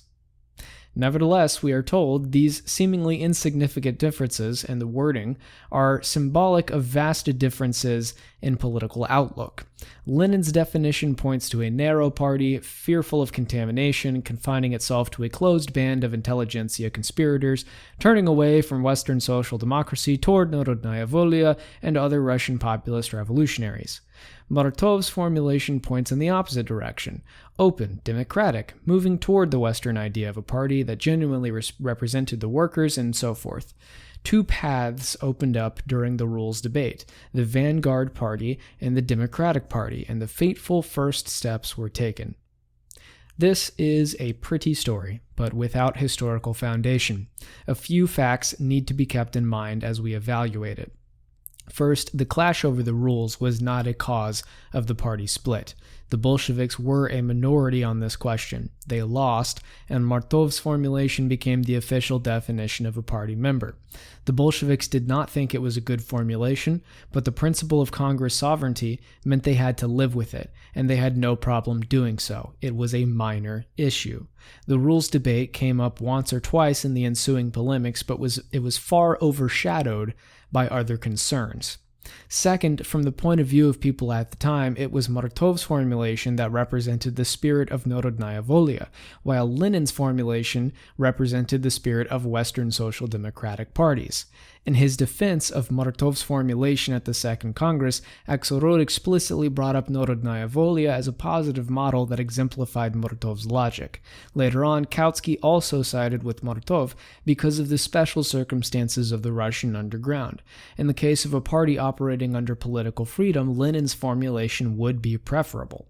Third, and most striking, the Mensheviks themselves decided that Lenin's formulation was superior. A Menshevik party conference in late 1905 passed a resolution defining a member according to Lenin's logic, as someone who was a member of a party organization. At the Unity Congress in 1906, the Mensheviks had a majority.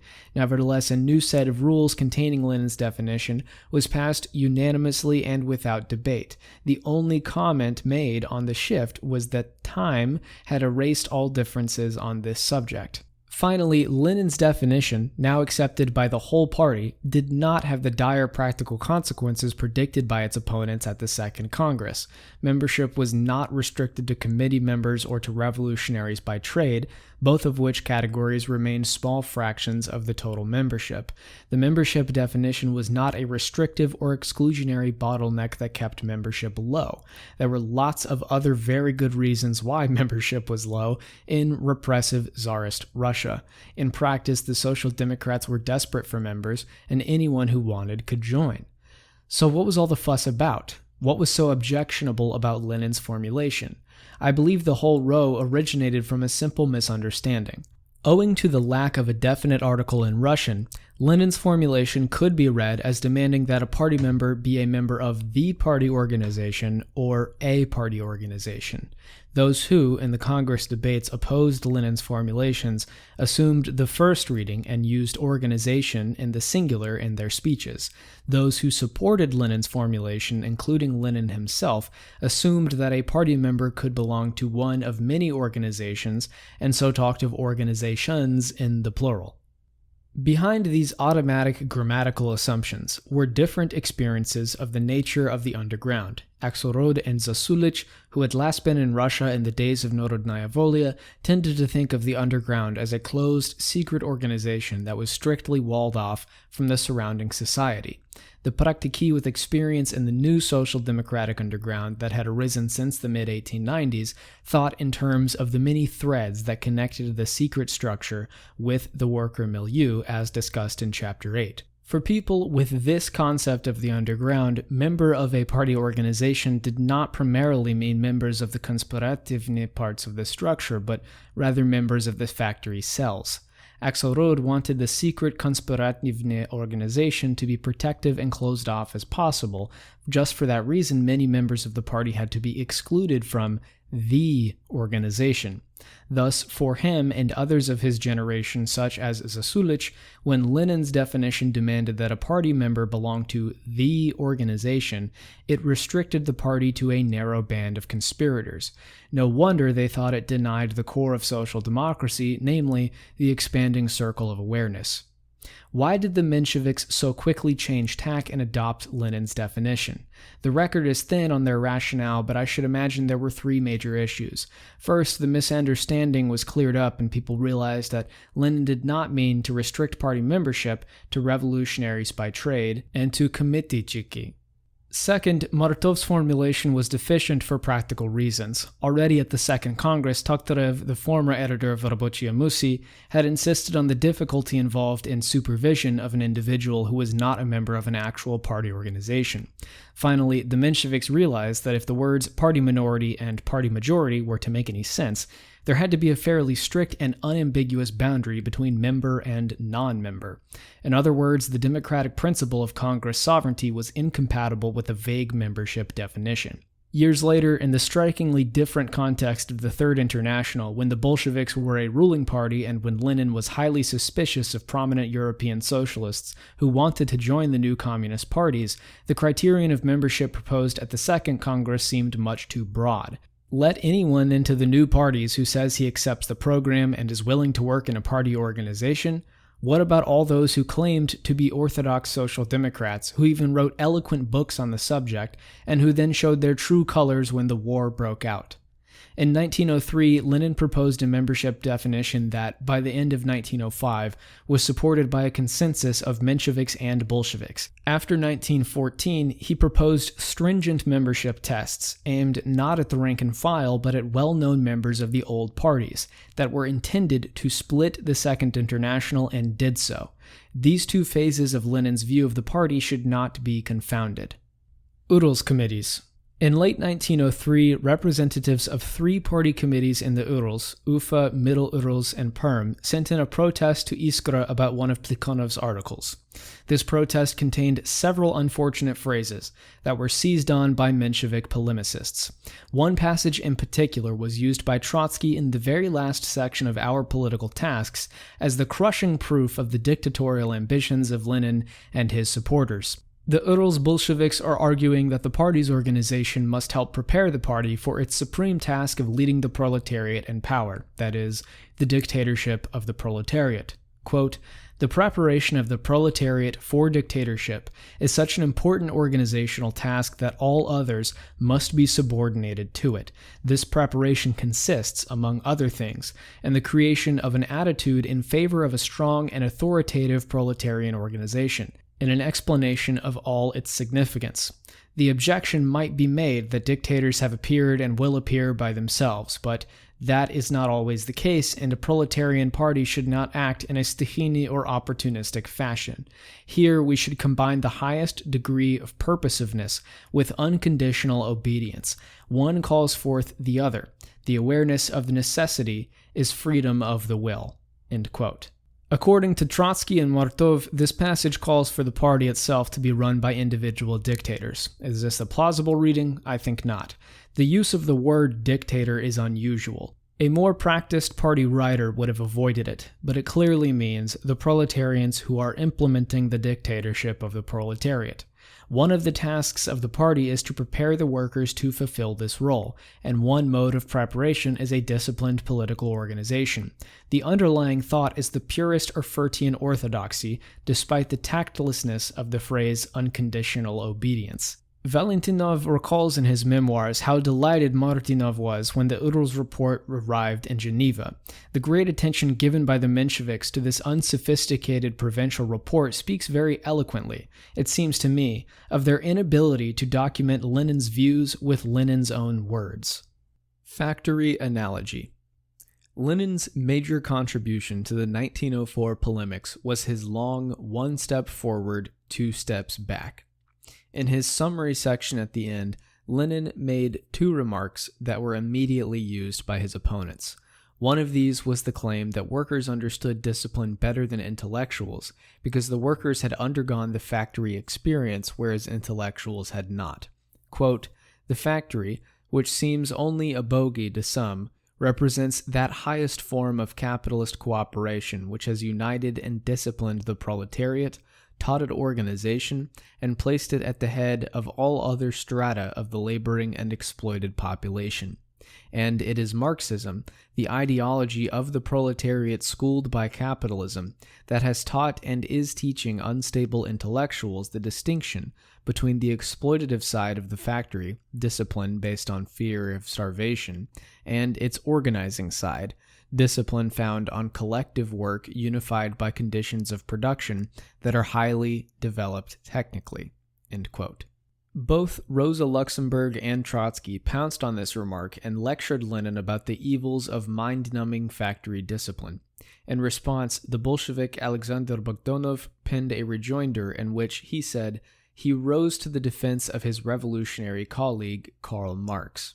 After noting that the passage showed that Lenin was well aware of the bad side of factory discipline, Bogdanov asserted that if the factory really had the thoroughly evil consequences described by Trotsky and Luxemburg, then the whole Marxist project was a washout. Bogdanov was later the most prominent theorist of proletarian culture as a higher type than individualist bourgeois culture. I agree with Bogdanov. Anti-Lenin fervor incited Trotsky and Luxemburg to make arguments that, from a social democratic point of view, were extremely peculiar. One of the deepest strands in social democratic discourse was the claim that individual workers were capable of emancipating society in a way that other oppressed classes, the peasantry and the petty bourgeois, were not. Worker protest against exploitation was more effective than peasant protest because the workers had gone through the school of large-scale organization. The factory metaphor was behind Lenin's coinage artisanal limitations. As I showed in Chapter 8, the imagery behind this neologism was taken straight from the Communist Manifesto and the Erfurt program. Lenin's metaphor was accepted by Russian social democrats as a whole, and even used in polemics against Lenin. For example, Parvus criticized Lenin's organizational plan because it merely unified a series of local artisans and did not really achieve the coordinated division of labor of a large-scale capitalist enterprise. Jacobin analogy. The other vulnerable remark from One Step was Lenin's assertion that the Bolsheviks were the Jacobins of Russian social democracy. Everybody rushed to inform Lenin that the Jacobins were bourgeois revolutionaries whose organization was no model for social democracy. Trotsky added that the remark was further confirmation of Lenin's resemblance to Robespierre, a resemblance that accounted for Lenin's malicious and morally repulsive suspiciousness. Martinov devoted a whole pamphlet to the remark and displayed the results of impressive historical research on the Jacobins in the French Revolution. Lenin's comment is still cited by scholars today as a clue to his outlook. A glance at the context shows us that Lenin had not given a single thought to a comparison to the historical Jacobins. He is thinking entirely of divisions within social democracy, and particularly of the issues separating Bolsheviks and Mensheviks. As usual with Lenin's vulnerable remarks, he's making a pugnacious response to his opponent's polemics. In his Iskra article setting out the Menshevik case against tactical opportunism, Axelrod made an allusion to Jacobins as an example of bourgeois revolutionaries. Lenin seized on this. Quote, Comrade Axelrod is probably well aware that the division of present-day social democracy into revolutionary and opportunist has long since given rise, and not just in Russia, to historical analogies with the era of the Great French Revolution.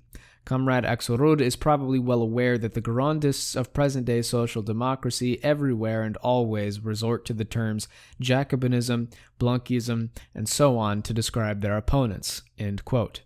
He then goes on to show that the anti-Iskraites used similar accusations against the Iskraites at the Second Congress. In particular, the people labeled as Jacobins supported party rules that favored proletarian participation, while Axelrod joined with the anti-Iskraites in his concern to make room for professor and high school students. Lenin sums up, quote, absolutely nothing but opportunism is expressed by these fearsome words Jacobinism and so forth.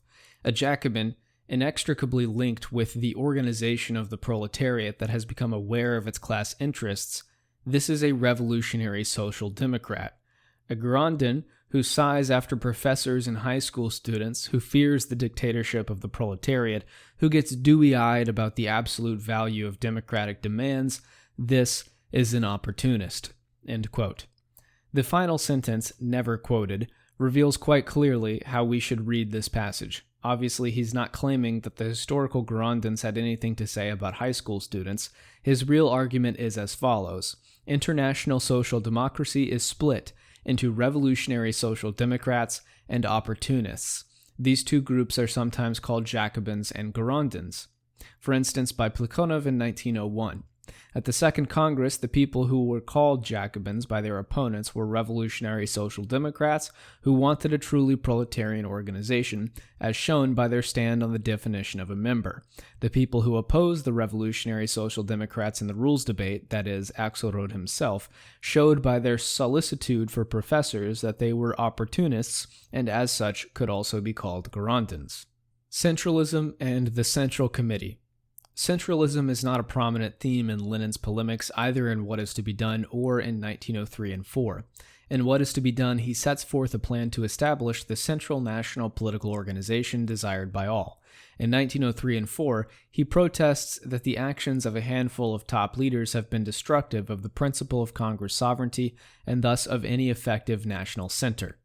In neither case does he focus on advocating one particular organizational scheme that is more or less centralized in comparison to others. His thoughts on the specific powers of the party's central committee take up a vanishingly small space in his output. There exists a strong impression to the contrary, and the reason is not far to seek. Rosa Luxemburg's 1904 attack on Lenin, still in print, still highly regarded, portrays Lenin as someone totally obsessed with an all-powerful central committee. Luxemburg's prestige as an icon of the left has given her anti-Lenin broadside an uncriticized authority both among academic and activists. Given the damage done to historical understanding by her article, I feel it my duty as a historian to point out that it is not a perceptive or prophetic critique, but an unscrupulous hatchet job. Luxemburg's articles provides no evidence that she had even read What Is to Be Done. It purports to be a review of Lenin's One Step Forward.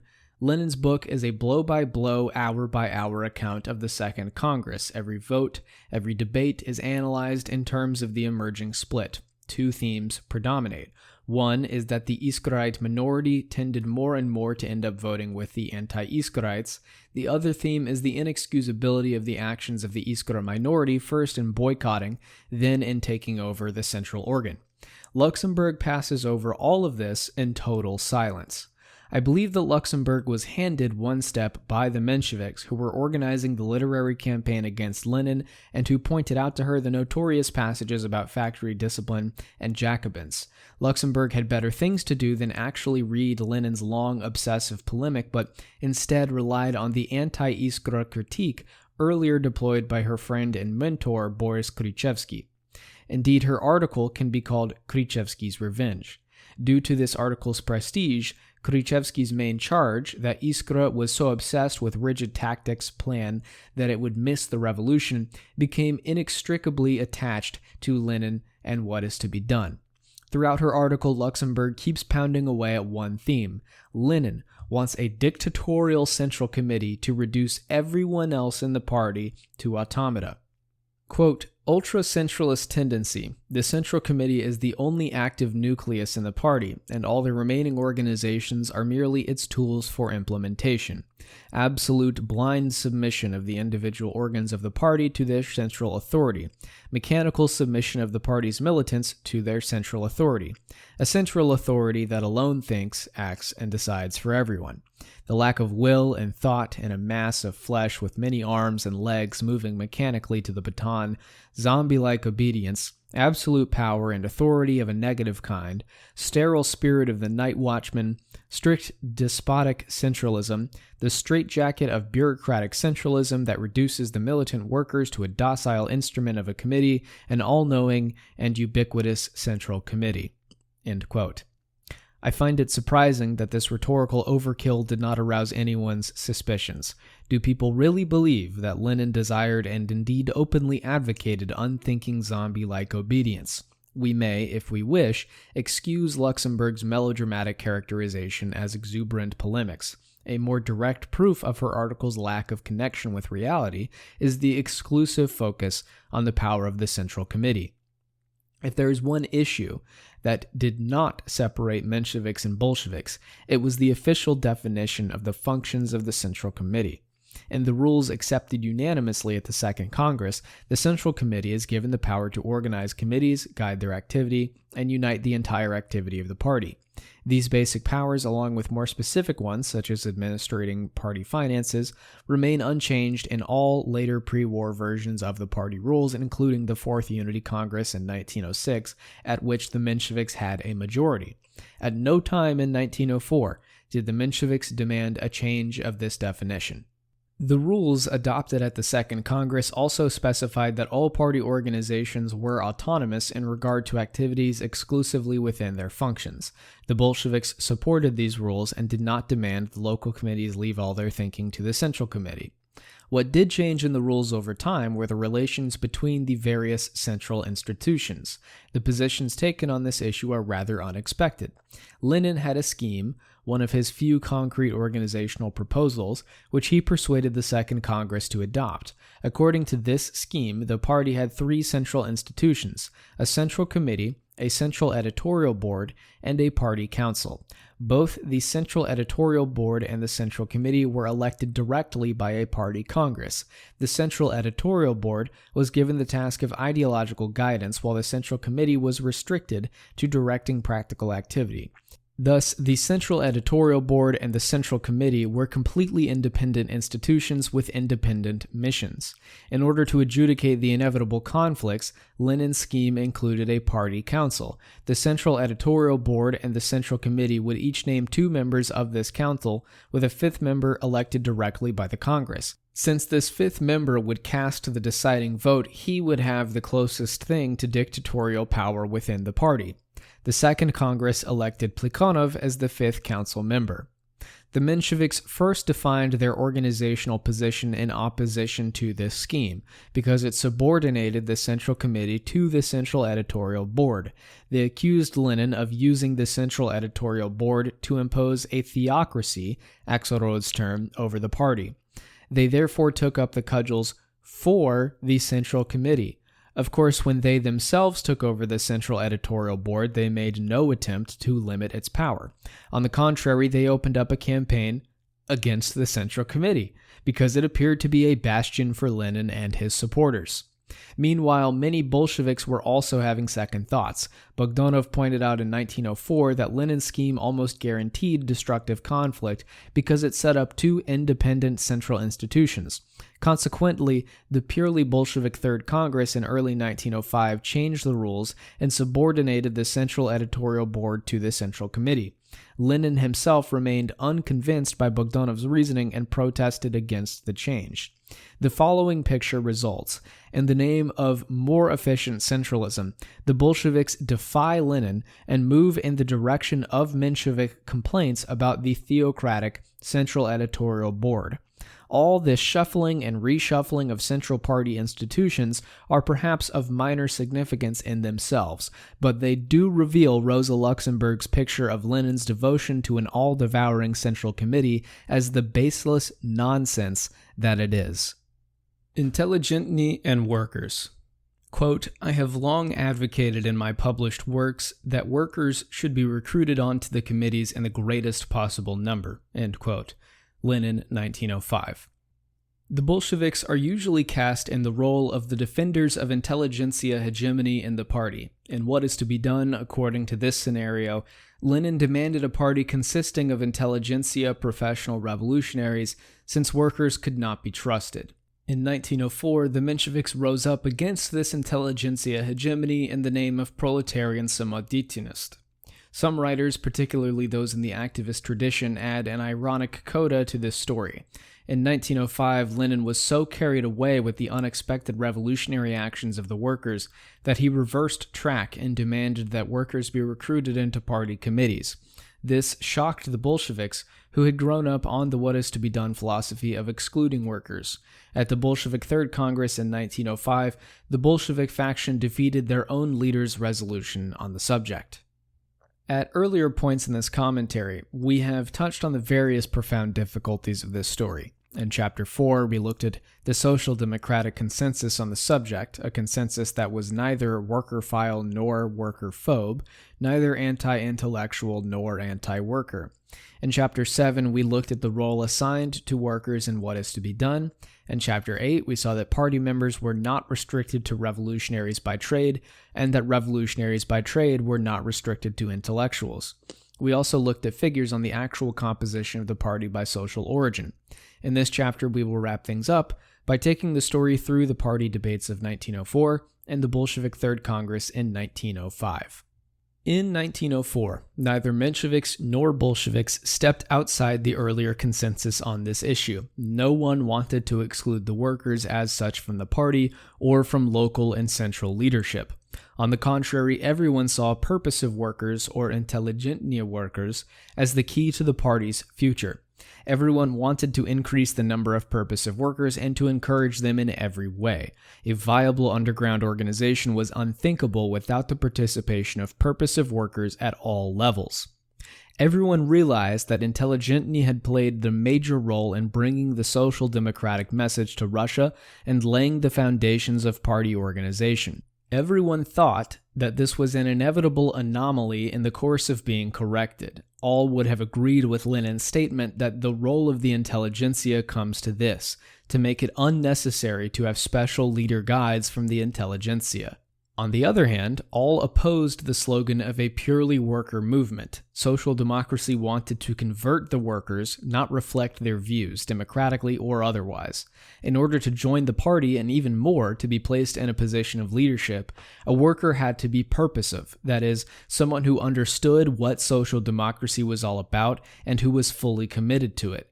The purely worker movement slogan had anti-intellectual implications that were roundly rejected, especially since the anti-intellectual card was also played by police socialists such as Zupatov, who told workers that they were being politically exploited by revolutionary intellectuals. Within the party, workers and intellectuals were comrades, for whom distinction of social origin should be effaced. Connected to this ideal was the complete rejection of any institutional separation between intellectuals and workers within the party. There should be no two-tier newspaper system, with one aimed at intellectuals and the other at workers. There should be no separate worker organizations within the party, but rather a single party committee on which both workers and intellectuals served. When this last demand was put into practice during the Iskra period, 1901-3, it meant disbanding the existing worker organizations in the expectation of increasing worker representation directly on party committees. The bitterness caused by the breakup of separate worker organizations was not assuaged by the poor record of the committees in recruiting workers, although the percentage of workers on party committees did go up during this period. Finally, all agreed that democratic control by party members of local committees was an excellent ideal, but impossible to put into practice under present Russian conditions. The resulting difficulties in the relations between the committees and the subcommittee world or party periphery, the factory circles and other ground-level party organizations, were sometimes interpreted as antagonism between intellectuals and workers. Nevertheless, the consensus was that these difficulties, however painful, did not represent real or fundamental antagonisms. These views constituted the strong consensus of Russian social democracy. No doubt, personal interaction gave rise to tensions and resentments that did not always reflect the official democratic ideal. No doubt, party policies did not always succeed in advancing the goal of worker participation. Yet the ideal of social democracy as a genuine worker party was held by all. Within this consensus, there could be different emphases, different priorities. During the pre-Congress Iskra period and after, there was one prominent social democrat who insisted with particular vehemence on the need to recruit workers into leadership. This social democrat was Lenin. During the 1904 debate, one faction was particularly insistent on the leadership role of intellectuals both in past and present. This faction was the Mensheviks. Lenin's pre-Congress views on this issue were expressed in What Is to Be Done and the Letter to a Comrade on Organizational Questions written later in 1902. What Is to Be Done takes up a number of topics: political agitation, organizational questions, the role of a party newspaper. One topic the book does not take up is the role of the intelligentsia. All the book contains is a number of isolated remarks, almost all parenthetical to the topic at hand. Even if we gather all the comments together, views that Lenin expressed with some vehemence before and after What Is to Be Done will not be found. The lack of systemic attention is reflected in the profusion of undefined terms. Lenin makes no effort to tell us what exactly the following locutions, all found in What Is to Be Done, mean or how they relate to each: Marxist intelligentsia, revolutionary intelligentsia, socialist intelligentsia, revolutionary socialist intelligentsia, non-worker intelligentsia, intelligentny worker, liberal intelligentsia, Zemstva intelligentsia, intelligentsia in general. Terms that are not used include social democratic intelligentsia and social democratic intelligentny.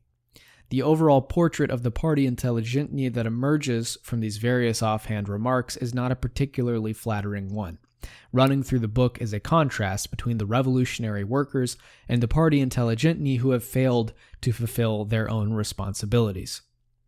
Lenin argues that one of the social democracy's urgent priorities must be to encourage and push forward as many worker leaders as possible. This is partly because intelligentsia forces are thin on the ground, partly because Russian intelligentsia are often sloppy and impractical, but mainly because social democracy as a merger of socialism and the worker movement will succeed only when it is embodied in a core of inspired and inspiring worker activists.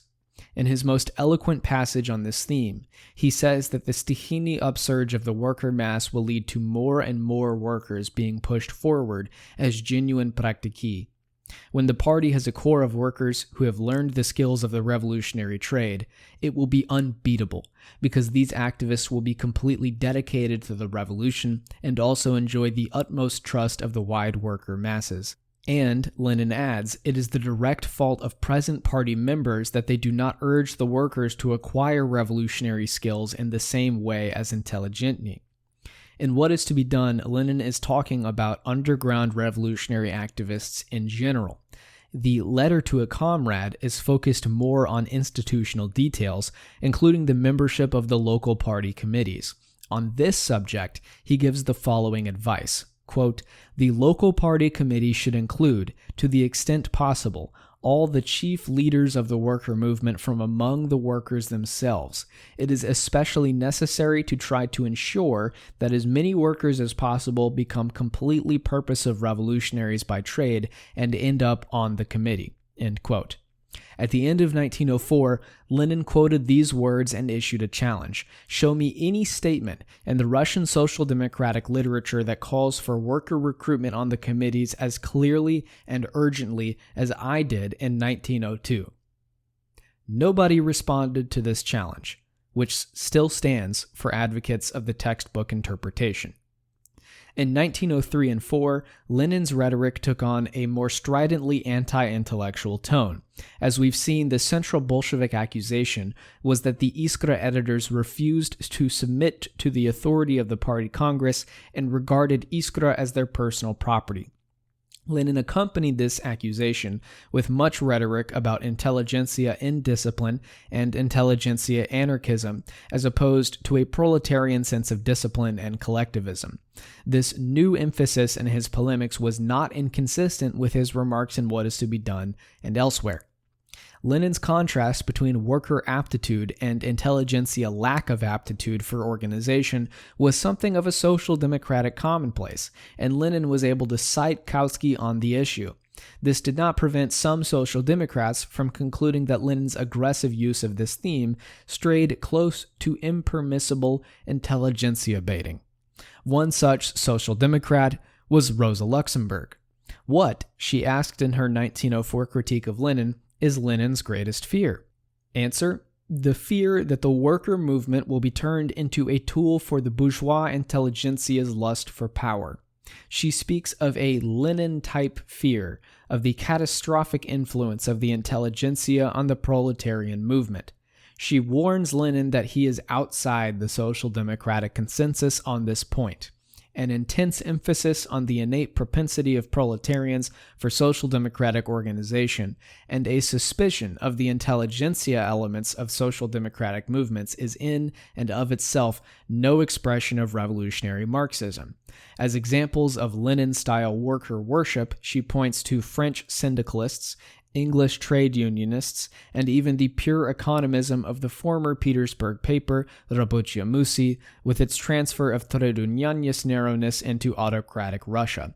Thus, amazingly, Luxemburg insists on the similarity of Lenin's outlook to Рабочая мысль. Combating what they considered to be Lenin's anti-intellectual demagoguery was not the only Menshevik motive for stressing the positive role of the intellectuals. The central Menshevik position of 1904 was the tactic of organizing campaigns with true social democratic content, as discussed in a previous section. This proposal was grounded in a historical narrative about Russian social democracy. Owing to a variety of factors, went this narrative, Russian social democracy was built up completely by intellectuals. This intelligentsia party had scored some success in awakening the workers to economic struggle and merely revolutionary struggle. This party had also been preparing itself for its culminating task, bringing social democratic content to the workers, creating the purposive proletarian vanguard, as yet missing in Russia. But at the present time, Russian social democracy was still an intelligentsia party, a worker party only in name and aspiration. Many people, at the time and at the present day, seized on the Menshevik description of social democracy as a intelligentsia party as a delegitimizing critique, but the Menshevik leaders did not mean it that way. They saw the intelligentsia path to a worker party as historically inevitable in Russia and therefore as perfectly justifiable. They did not see the social democratic intellectuals as motivated by lust for power or imbued with an alien class interest, but rather as dedicated activists laying the necessary groundwork for true social democracy. Of course, the time had come to turn potential social democratic energy to actual energy by enlisting the workers in appropriate campaigns. And now, in 1904, it seemed as if one faction of the party was intent on throwing a spanner into the works by hindering the proposed Menshevik tactics. Nevertheless, the intelligentsia had played, and were still playing, an absolutely essential role in turning workers into social democrats. Trotsky made the point in a sarcastic riposte to Lenin. Quote, "Without fear of revealing my bourgeois intellectual psychology, I affirm that between the objective conditions of proletarian life and the purpose of discipline of political action, there is a long road of struggle, errors, education in the school of political life. The Russian proletariat enters into this school only under the leadership, good or bad, of the social democratic intelligentsia. I affirm that the Russian proletariat, in whom we have barely begun to develop political samodetilnost, is not yet able to give lessons in discipline to its intelligentsia." End quote. When they looked back at the history of Russian social democracy, the Menshevik and Bolshevik polemicists of 1904 saw things differently. The Mensheviks tended to give an initiatory role to the intellectuals. Thus, Axelrod described social democracy as a revolutionary movement of the intelligentsia that called the worker movement to life. Similar remarks can be found in other Menshevik writings.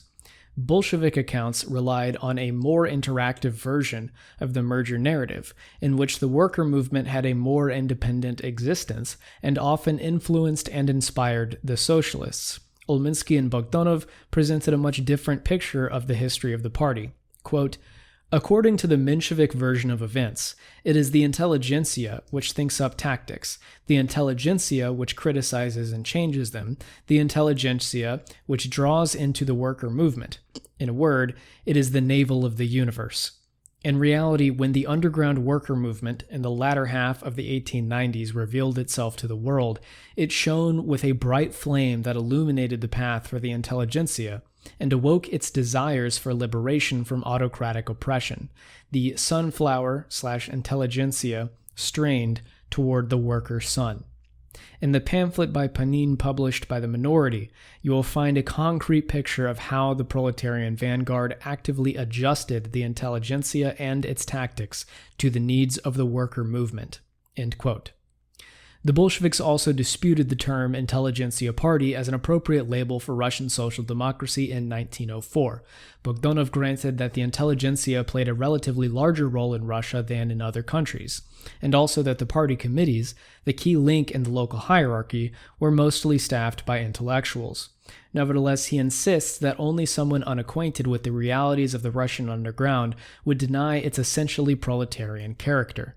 Quote, "Our party is a proletarian party even in regards to its quantitative makeup. Its foundation is not a couple dozen committees each containing just a few people, but the numerous worker groups and organizations standing behind those committees. According to available data, each of 27 organizations represented at the Second Congress has behind it hundreds, and some of them thousands, of organized workers. In actuality, for every social democrat/intelligent, there are dozens of organized workers. and these are in no way passive, non-purposive political neophytes who allow themselves to be led down any road. From among their number are recruited many members of the committees. Many more of them stand at the head of city sections and factory organizations. They work as professional agitators, and so forth. Do you think that all of this is not a vanguard, but a non-purposive mass? Do you think that they slavishly follow after the intelligentni? End quote. The label Intelligentsia Party came out of Axelrod's long-standing views, not out of a horrified reaction to Lenin, and was also used to respond to Lenin's anti-intelligentsia rhetoric. The Bolsheviks flail the intelligentni, but they themselves prolong the existence of the Intelligentsia Party. I have the impression the Menshevik leaders were somewhat taken aback when the label was used to delegitimize social democracy as a whole. It was bad enough that liberals and conservatives made use of the Menshevik admission. Even more upsetting were social democratic voices who declared themselves fervent Mensheviks, but used Menshevik rhetoric to justify an anti-intelligentsia crusade within the party. Such a voice was an anonymous pamphlet signed Robochi, a worker, published under Iskra auspices in later 1904. This pamphlet is the most full-bodied literary expression of the anti-intelligentsia feelings among many workers. Robochi was not content with saying, "We need more workers on party committees." He wanted an energetic purge of most intelligentni and their replacement by true proletarians. The intellectuals were led by their class instinct to despise the workers and to exclude them systematically from party life. All ills of party life were due to this alien class influence. Did frequent arrests of praktiki lead to lower quality replacements? It was the fault of the intellectuals. Did stringent conspiratia intended to prevent arrests lead to difficulties in the relationships between committees and lower-level organizations? It was the fault of the intellectuals. And writers, such as Bogdanov, who painted a different picture of committee life, were demagogic liars. Menshevik intellectuals, continued Robochi, were no better than Bolshevik ones. True, the top Mensheviks had issued a clarion call for the workers to take over, but they had addressed this call only to intellectuals, and Robochi could assert through personal experience that Menshevik committees were no better than Bolshevik ones in allowing workers access to leadership positions. Robochi's pamphlet was sent in to the Iskra editorial board with a request that it be published, and Iskra duly did so. But Axelrod realized that Robochi's politics of suspicion and purge would make party life impossible, and he was deeply embarrassed by Robochi's claim to be a faithful Menshevik. He therefore accompanied Robochi's pamphlet with an unrequested foreword almost one-half the size of Robochi's own text, in which he pointed out the dangers of Robochi's one-sided and formal/organizational approach to the problem. Proletarian samoditelnost was not a question that could be solved by a crude comparison of the number of intellectuals versus workers on party committees. Axelrod's foreword is a remarkable reassertion of the social democratic consensus that Robochi had violated. At times, he sounded more like what is to be done than what is to be done does. If Robochi's practical suggestions were adopted, Axelrod warned, the result would be the resurrection of the late unlamented slogan, "A purely worker movement," a slogan that led to the corruption of the workers and the disorganization of the party. The English trade unions were purely proletarian too, but that did not help them escape the political and moral tutelage of bourgeois intellectuals. Does not Robochi remember how bad so-called democratism was? Democratism, electoral control of local committees from below, is impossible under Russian conditions. Not only that, democratism served as a cover for ambitious intriguers and even provided clever provocateurs with access to the organization. This is a harsher critique of democratism that can be found in What Is to Be Done. There should be no distinction between workers and intellectuals in today's party. There is only one meaningful distinction: party member versus non-member. A non-member worker has no rights, a non-worker member has full rights in deciding on the questions of party life. If workers have not hitherto played the leadership role that one could hope, this is due to historical circumstances, not the individual qualities of workers or intellectuals, and certainly not to the class origin of the intellectuals, their evil will, or their alleged aspiration to exclude workers.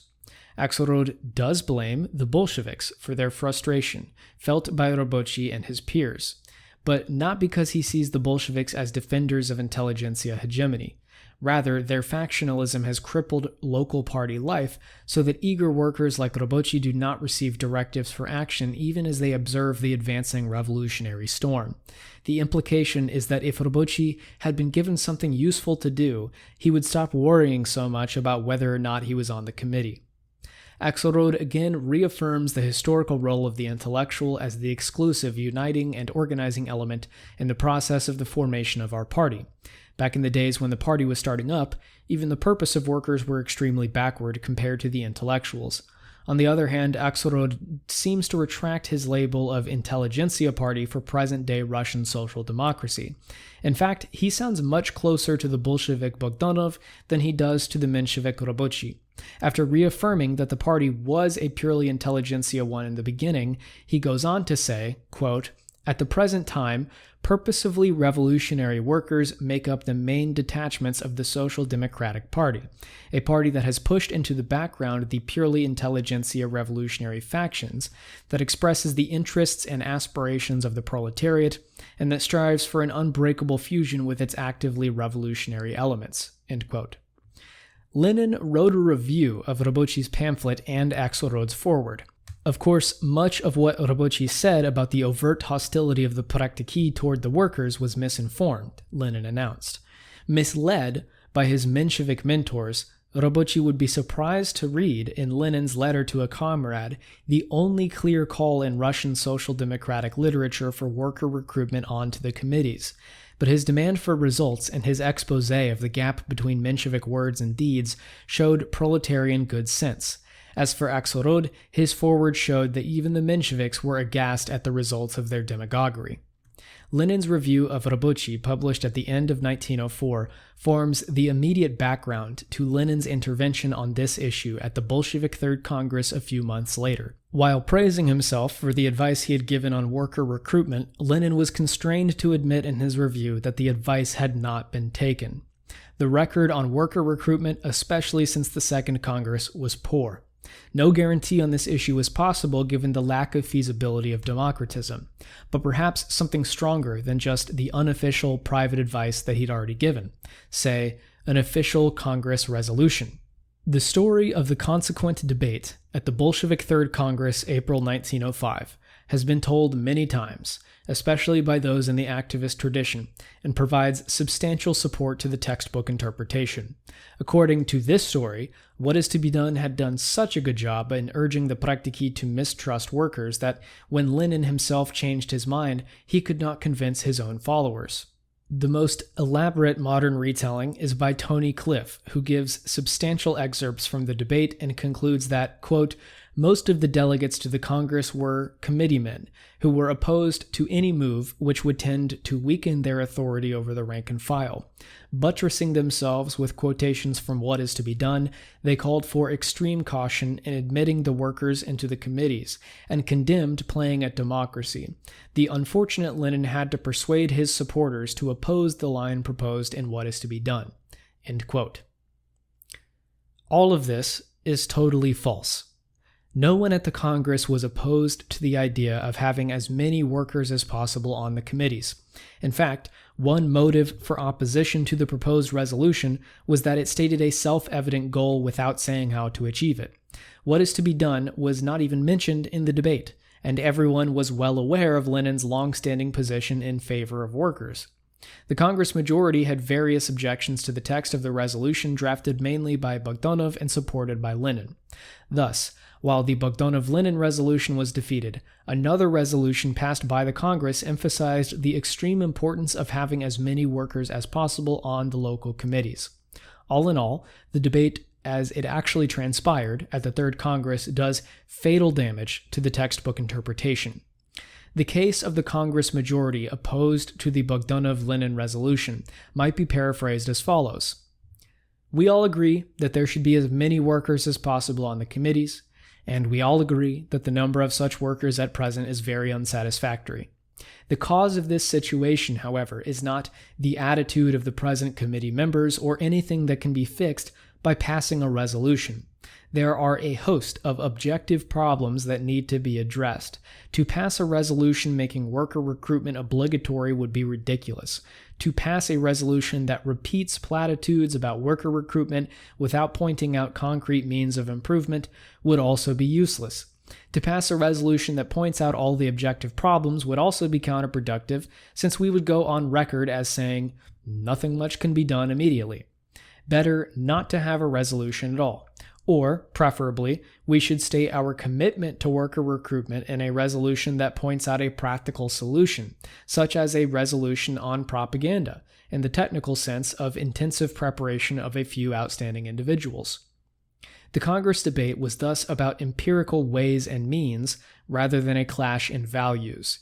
As a supporter of the resolution said, quote, "We have always stood and stand now for the preparation of advanced worker social democrats and for the participation of all purposive leaders of the worker movement in our committees and other organizations, and this has been shown empirically in the organization of committees and in recruitment to them."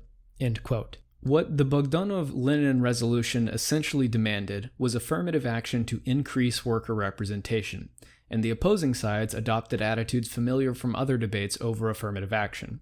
One side resented the pious wishes of people with little hands-on experience being forced down the throats of the people out in the trenches. They resented the insulting implication that they were prejudiced. They insisted on unpleasant realities such as a paucity of acceptable worker candidates at the present time, and they worried about lowering standards. In contrast, the other side was also impatient with pious wishes about increasing worker recruitment without a firm commitment to improve the situation now, by means of quotas if necessary. They strongly suspected that the reference to objective conditions was indeed the excuse of people prejudiced for some reason against workers on the committees. They argued that inappropriate standards had artificially lowered the number of workers on the committees. The clash about standards was revealing. The supporters of the resolution insisted that different standards should be applied to worker candidates, with popularity and influence among the mass of workers as the basic criterion. Opponents warned of the dangers of making popularity more important than a purposive commitment to social democracy and of having too low expectations for the workers. Quote, "The very distinction made between workers and intelligentni was, in my view, an incorrect one. When a new person arrives in town, no one asks whether he is a worker or an intelligent. They ask, where did he work, how long, and what function did he carry out? This information is what guides them in taking him into the organization. If he's a worker, all the better. All the more ties will he have with workers, and all the better will the work go." End quote.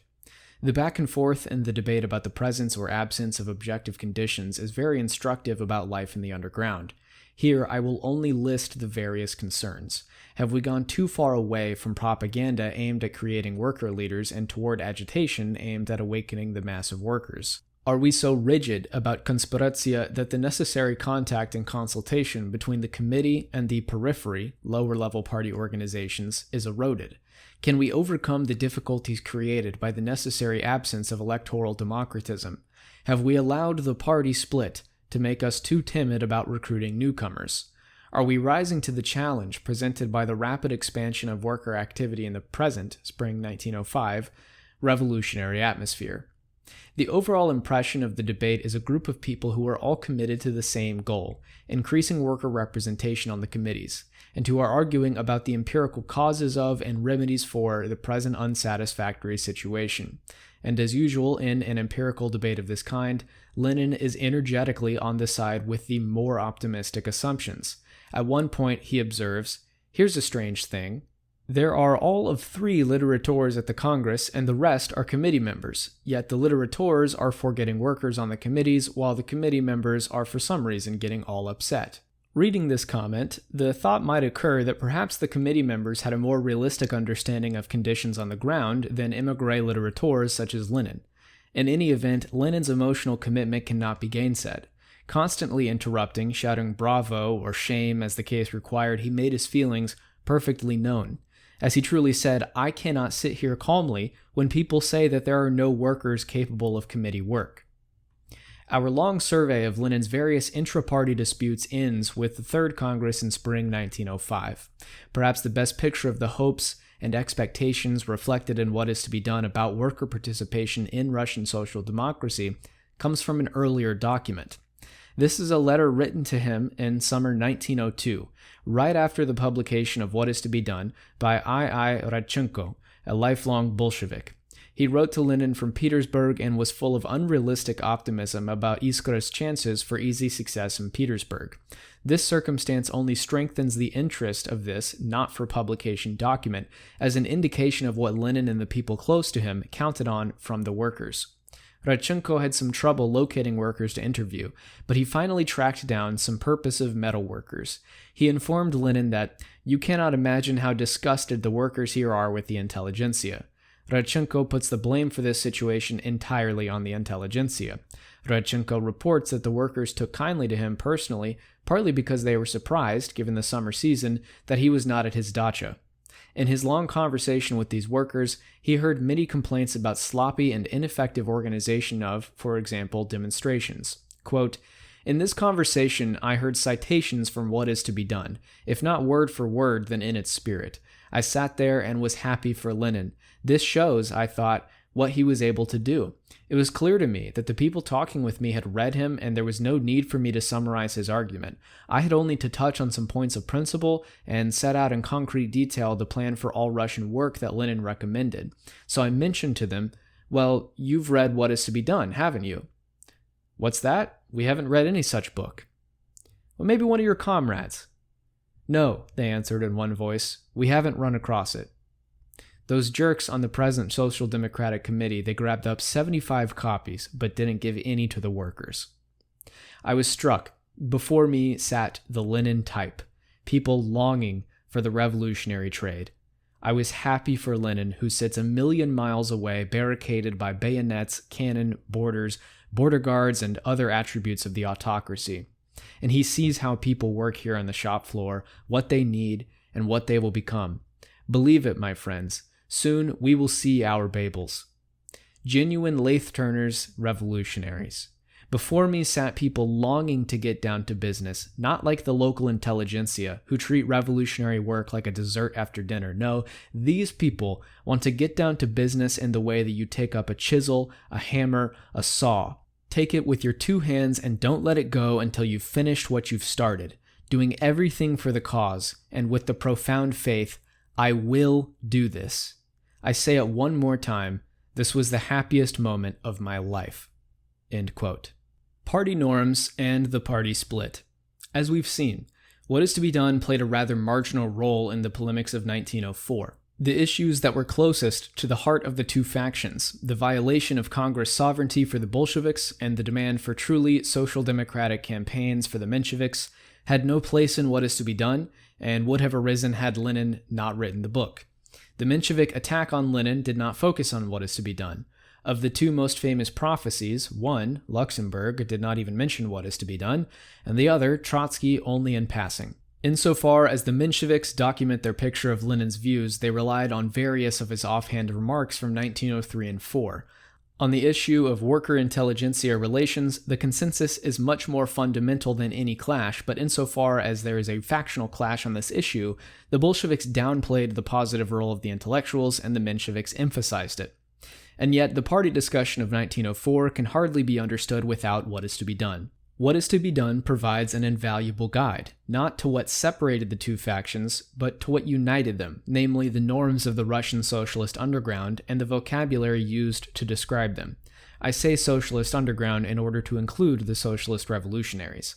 The evidence on this point is all the more compelling because the Mensheviks had every motivation to disown these norms, or at least shed the Lenin-associated vocabulary of revolutionary by trade and artisanal limitations. Let us start our documentation with what is to be done's most notorious terminological innovation, revolutionary by trade. The concept, if not the term itself, was endorsed by Axelrod in the Iskra articles of December 1904, January 1905, that quickly acquired the status of the Menshevik Manifesto. There he states that a rather large corps had been formed of social democrat revolutionaries who have cut their ties with their legal positions and their regular jobs, a corps that under contemporary Russian conditions is so necessary for forming a political party. An even stronger endorsement of both the concept and the vocabulary was penned by Plekhanov in an article for the German party newspaper Vorwärts. Perhaps Plekhanov felt less constrained in using Lenin's vocabulary because he was not writing for Russian readers. Plekhanov explains that only a mass movement can topple Tsarism, and that a mass movement requires revolutionaries by trade. Quote, "Our contemporary political system places an extremely high number of obstacles in the way of the influence of the purpose of socialists on the mass of the people. Overcoming these obstacles requires the expenditure of a great deal of material means and moral effort.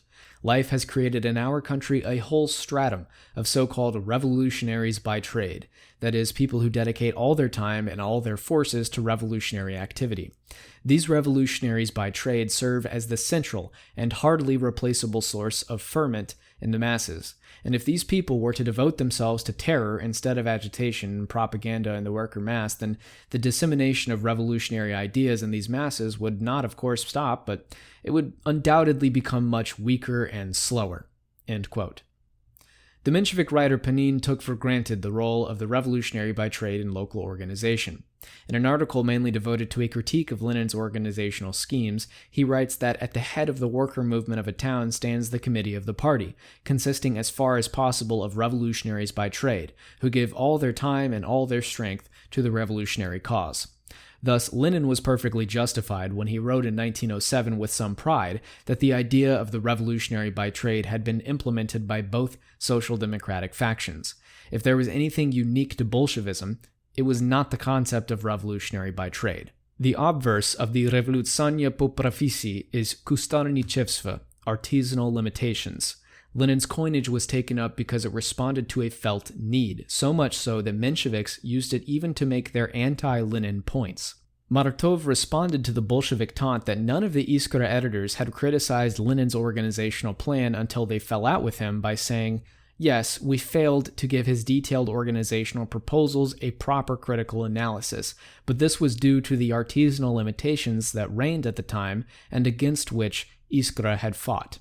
Any new organizational proposal in 1904 had to show that it was not reinforcing artisanal limitations. Typical is Cherevanin's defense of his concept of committee autonomy. Quote, "But perhaps this proposal will lead to disorganization, or at the very least to decentralization and the artisanal limitations that flow from thence. Won't the autonomy defended by the minority demolish first of all any kind of party discipline? Not in the least." End quote. Centralism was another common value for the two factions. Martov affirmed that what is to be done's overall advocacy of centralism represented a collective Iskra position. Nevertheless, there was no reason to see all the detailed proposals of what is to be done, and especially of Letter to a Comrade, as necessary consequences of the old organizational views. The Mensheviks attacked Lenin not for his centralism, but for his bureaucratic centralism, barracks centralism, hyper-centralism, even egocentrism. Trotsky's jibe. We will pass by the question of what content, if any, these phrases have, and inquire into the good kind of centralism defended by the Mensheviks.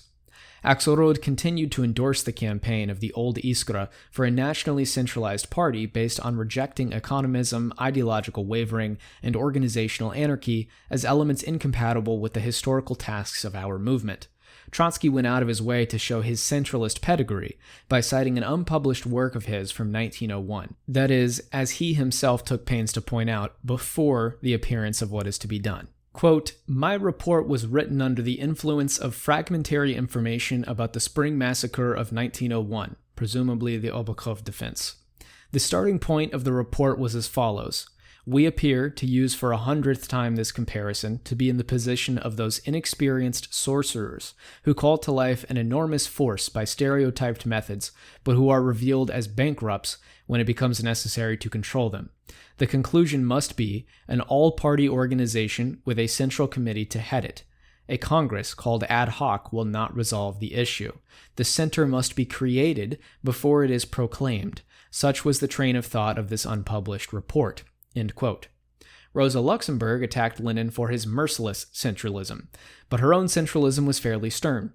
In her anti-Lenin article, she advocates revising the rules of the German party in the direction of tighter organizational discipline in order to ward off the opportunist danger.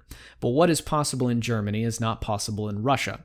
Luxemburg endorses a central thesis of the present commentary when she chides Lenin for thinking that all the preliminary conditions for the creation of a large and highly centralized worker party already exist in Russia, and for optimistically assuming that the indiscipline of the intelligentsia is the source of all problems.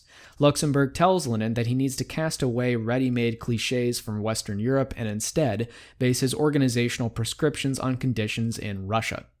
The flip side of centralism was party discipline, and the Mensheviks realized they could not afford to be perceived as anti-discipline. As the Menshevik writer Chervenin announced, quote, "Party discipline is necessary in general, and needed at the present moment in particular, in view of the struggle against such a disciplined enemy as the autocracy. Each member of the party must be imbued with the conviction that in certain cases he can and must act against his conventions on this or that particular case." End quote. Martov argued for greater autonomy for local committees, but he was careful to specify that any dependence on the local purpose of workers would be factual and political, that is, not based, of course, on playing at democratism, playing at elections. And somehow this local autonomy must not weaken the dependence of committee policies on the will of the entire party as a whole. Thus, Martov must be added to the comments cited in the previous section about the unacceptability of democratism under conditions of absolutist repression. Tied to the rejection of democratism was the endorsement of the norm of konspiratia. Konspiratia was a central value long before What Is to Be Done, and Lenin's only contribution was to insist on a more professional commitment to learning the appropriate skills. If Lenin did put forth a specific organizational proposal on this subject, it was the idea of a small, centralized organization of revolutionaries by trade with high konspiratia standards linked informally to mass organizations with a lesser degree of konspiratia. In this light, Kautsky's intervention into the debate on the Menshevik side takes on a certain interest. Kautsky endorsed the Menshevik stand on the definition of a party member, but only because of the repressive underground conditions faced by the party in absolutist Russia. In the case of open societies such as England, Switzerland, and France, announced Kautsky, Lenin's formulation would be a better one. In justifying his opinion, Kautsky unwittingly and ironically paints a picture of the underground much like the one in What Is to Be Done. Kautsky remembered the period of the Bismarck anti-socialist laws when the German party became something of a Geheimbund, or secret society. We tried to include in our organizations only people actually needed, someone to work on publication, shipment, and distribution of literature, someone whose job was acquiring and spending financial resources or setting up demonstrations, etc. Such organizations could not go beyond certain minimal boundaries if they wanted to remain workable and secure from Provali. Attached to these narrow party organizations were wider peripheral organizations such as trade unions and singing societies. The dispute over whether members of these wider organizations should or should not be called party members is a superficial one compared to the overlap between Kautsky and Lenin on actual underground institutions. Kautsky obviously was not familiar with What Is to Be Done, but had he been, he probably would have been more sympathetic to Lenin.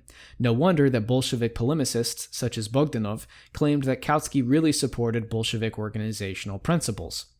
To all of this favorable use of Lenin-associated vocabulary, we must add Plekhanov's defense both of the phrase and of the tactic, "go to all classes," a defense mounted against Lenin himself. When Lenin attacked the Menshevik Zemstva campaign plan in late 1904, Plekhanov supported the plan by saying it was an implementation of Lenin's What Is to Be Done slogan. This argument undoubtedly irritated Plekhanov's fellow Iskra editors even more than it did Lenin. There was one party norm for which Lenin made a strong case in What Is to Be Done that was openly rejected by the Mensheviks. This norm was division of labor and specialization of functions. Without denying that some such arrangement was expedient, the Mensheviks were concerned lest people confined to a narrow specialty turn into soulless cogs in the machine. Chervenin warned against assigning just one function to one individual. This was too restrictive. Each individual should have 2 or 3 functions. Trotsky also chided the Bolsheviks for leaving the local praktiki without wide political horizons. This dislike of over-specialization was a common theme in other Menshevik polemics. The ubiquity of What Is to Be Done's technical vocabulary is only a partial tribute to What Is to Be Done. Menshevik leaders adopted these norms because they made sense. which is unsurprising since they had evolved in practice before Lenin wrote them down. Instead of providing support for the textbook interpretation, the factional polemics of 1904 undermine it. What is to be done itself had a relatively low profile, especially in comparison with Letter to a Comrade and One Step Forward, Two Steps Back, both published in 1904. Even more revealing is the ragbag of offhand comments made by Lenin and careless expressions of unsophisticated praktiki that the Mensheviks of 1904 felt compelled to use in documenting their anti-Lenin case. But at least the Mensheviks made an effort to provide documentation, which is more than can be said for Rosa Luxemburg's fantasies. On close inspection, the famous Prophecies of 1904 look somewhat tarnished. Luxemburg's prophecy seems to be that Lenin's hypercentralism will cause the party to become so conservatively suspicious of popular unrest that it will miss the revolution, a prediction hardly borne out by the events of 1917. Trotsky's prediction at first sight looks better. The party organization will substitute itself for the party, and so on. There are only two problems. The first is that the dynamics of substitution are hard at work in the most democratic of organizations, as shown by Robert Michel's study of the iron law of oligarchy in the SPD. The existence of a similar process within Bolshevism proves nothing about the consequences of Lenin's particular vision. The other problem is that Trotsky himself meant something quite different by his accusation. For him, substitutionism is defined by the contrast with what I call Menshevik Campaignism, since the heart of the positive Menshevik program in 1904 was the call for a certain type of centrally directed mobilization campaign. Our political tasks can be considered a prophetic critique only if we believe that future Leninist parties did not undertake massive propaganda and mobilization campaigns aimed at instigating the workers against the bourgeoisie. Thus, Trotsky's prophecy is either true but misleading, or false but based on Trotsky's actual argument. Another Menshevik prophecy of 1904 specifically about Lenin has unfortunately been forgotten. In his programmatic articles in December 1903 and January 1904, Axelrod predicted that Lenin would turn out to be another Struve, in a somewhat different guise, that is, an orthodox Marxist, who ended up doing more for the liberal cause of political freedom than for socialism. To complete its malicious irony, history will perhaps place at the head of this bourgeois revolutionary organization not just a social democrat, but the very one who by origin is the most orthodox. This prediction grew out of the Menshevik critique of Bolshevism in 1904 and tells us a lot about it. After the 1917 revolution, Martov still defended Axelrod's words as a brilliant prophecy. On the other hand, the polemics of 1904 do provide support for the interpretation advanced in this commentary. I have depicted Lenin as a fervent Erfurtian who made optimistic, from the point of view of critics over-optimistic, assumptions about the applicability of the SPD model to the underground conditions of Tsarist Russia. Exactly this case is made against Lenin by Axelrod, Luxemburg, Kautsky, Potrosov, and even the Bolshevik praktiki who resented Lenin's over-sanguine demands for immediate worker recruitment. One way or another, they all accused Lenin of an over-optimistic unrealism about Russian conditions. I argue that What is to be Done presents an Erfurtian drama which portrays a Stihini upsurge that accelerates the spread of awareness and pushes forward both worker followers and worker leaders, while intelligentsia revolutionaries lag behind. This picture is confirmed by polemics in 1904 over the label Intelligentsia Party and over worker recruitment. The Bolsheviks insisted that Russian social democracy had been and was now a genuine worker party, in which the workers, along with the local praktiki in close contact with them, called the tune.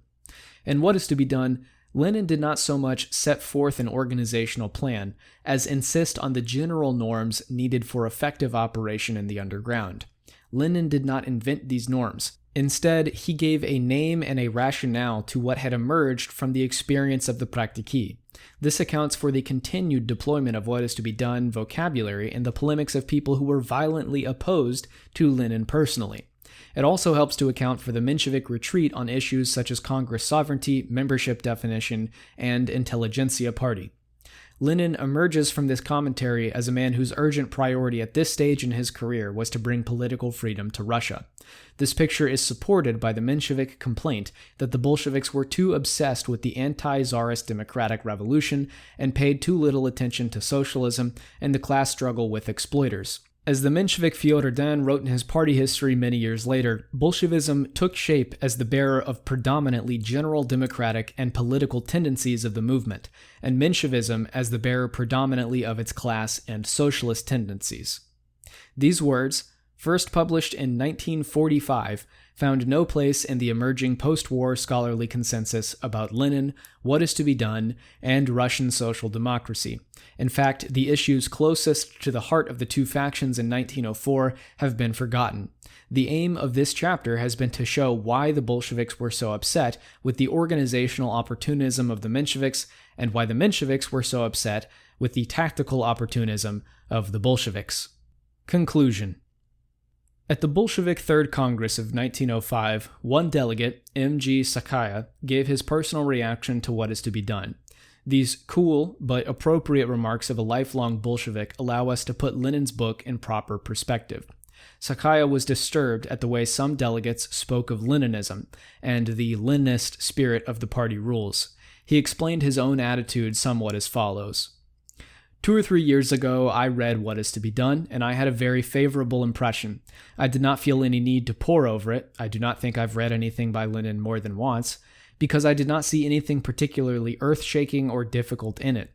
I was simply glad to see that a decade of practical experience had not passed in vain for Russian social democracy, and that it found someone who could sum up the implications of its praktika for organizational, tactical, and party questions. Of course, Lenin makes mistakes, and sometimes comes up with incorrect or clumsy formulations. No doubt he himself would now do a better job of formulating and supporting the same basic ideas set forth in What is to be Done. Still, I admire him more than any of the other writers of the younger generation. But let's not go overboard and start talking about Leninism, a term invented by our irritated comrades in the other faction. After all, outstanding leaders such as Kautsky and Babel, not to mention Engels, do not have an ism attached to their names. When asked, I certainly do not call myself a Leninist, but a Marxist, a socialist, a revolutionary social democrat. Sakaya's remarks help us use What is to be Done to rediscover Lenin. What is to be Done is a fascinating historical document, but not because it is a path-breaking new innovation or a charter document of a new type of party.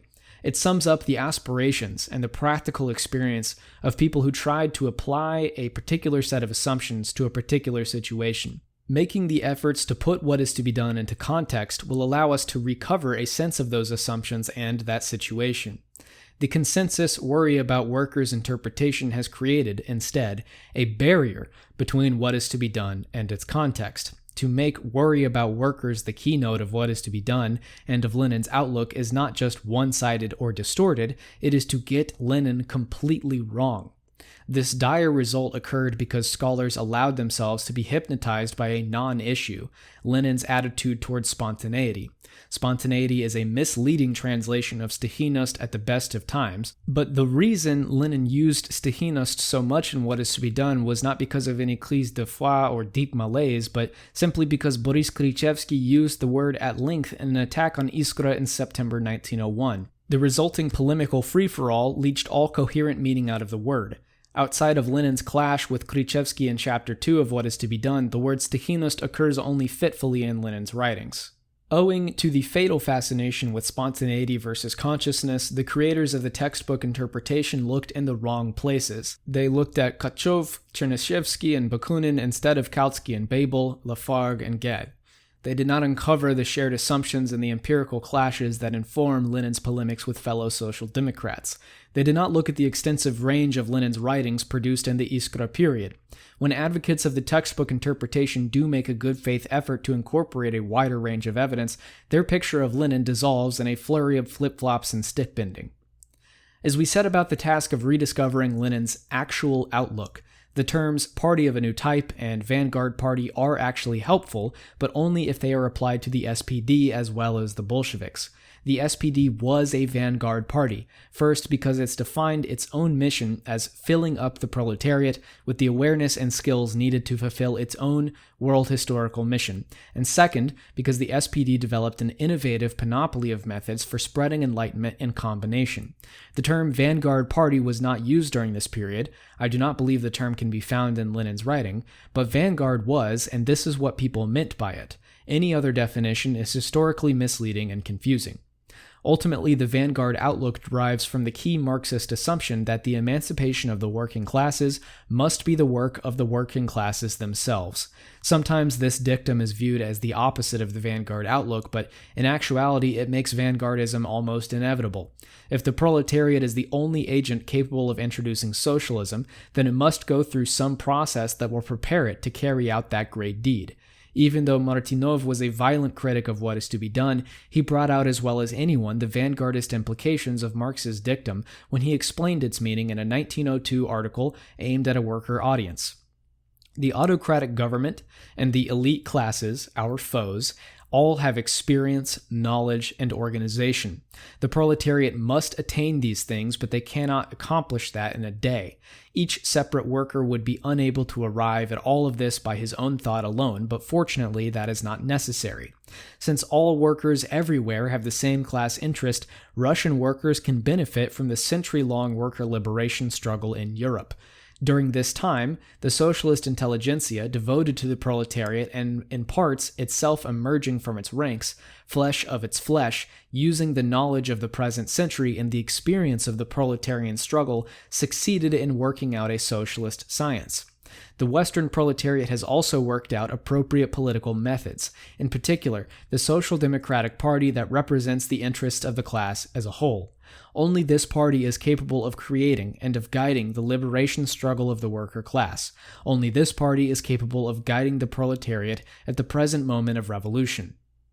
Lenin's commitment to the SPD model and to the Kautsky merger narrative was not just intellectual. The essential source of data from which he derived his vision was the history of the European worker class from 1848 to the end of the century, particularly, of course, the history of German social democracy. No doubt, Lenin had thoroughly studied Das Kapital and understood the doctrine of surplus value. No doubt he'd read Chernyshevsky and Chekhov and wanted to live up to the glorious tradition of earlier Russian revolutionaries. But the fund of knowledge, that is, the palpating, living source of his key arguments and his rhetoric, the examples that bubble to the surface in those manifold asides that occur when he really wants to drive his point home. These come from the Erfurtian epic, the grand story of the merger of socialism and the worker movement that he thought had taken place in Europe. Lenin's political program thus became, let us build a party as much like the SPD as possible under underground conditions, so that we can overthrow the Tsar and become even more like the SPD. Achieving political freedom was the center of this program. Lenin wanted political freedom because he thought it would bring immeasurable benefit to Russia, to the workers, and to social democracy. He gave advice on how to build an effective party in the underground, but the reason he wanted an effective party was to be able to leave behind forever the stifling atmosphere of the underground. The vanguard outlook was coupled with an empirical wager on the spread of awareness. No one was so naive as to think this would happen automatically, painlessly, without setback and crises. The influx of newcomers to the worker class would constantly slow the process down, and probably it would be far from complete at the time of the socialist revolution. All this was known to Kautsky and other spokesmen of European social democracy. Lenin knew it too, and yet the distinctive feature of his own outlook was an insistence on the speed and power of the spread of awareness. The wager on the spread of awareness in Russia, despite all the obstacles placed on its way by Tsarism, predicts Lenin's position in all the disputes surveyed in this commentary, starting with his cocky polemic against the venerable populist Peter Lvov in the mid-1890s and ending with his indignation at the skepticism of Bolshevik praktiki in 1905. Starting in 1900, Lenin identified a new, powerful phrase in the spread of awareness in Russia, a phrase to which he gave the name the Stichiny upsurge. The workers were beginning to take militant political action, and by doing so they galvanized all of Russia. A revolutionary crisis was approaching, and the days of Tsarism were numbered. The Stichiny upsurge forms the backdrop of the Erfurtian drama of what is to be done, with its workers greedy for illegal literature and for political action, and its praktiki achieving miracles of inspiration. Give me an organization of revolutionaries, and I will turn Russia around, because an effective organization was the only thing lacking. Lenin's organizational proposals grew out of this context of excitement and opportunity. The revolutionary by trade, konspiracja, transcendence of artisanal limitations. Their reason for being was not to substitute for a mass movement, but rather to make a mass movement possible in the underground. But Lenin did not think up these norms, he observed them. Therein lies the real source of his influence within Russian social democracy, his perception of the needs and the outlook of the praktiki, and his ability to suggest wider horizons to them. To use Boris Nikolevsky's expression, he was not just an empirical praktik, but a praktik on an all-Russia scale.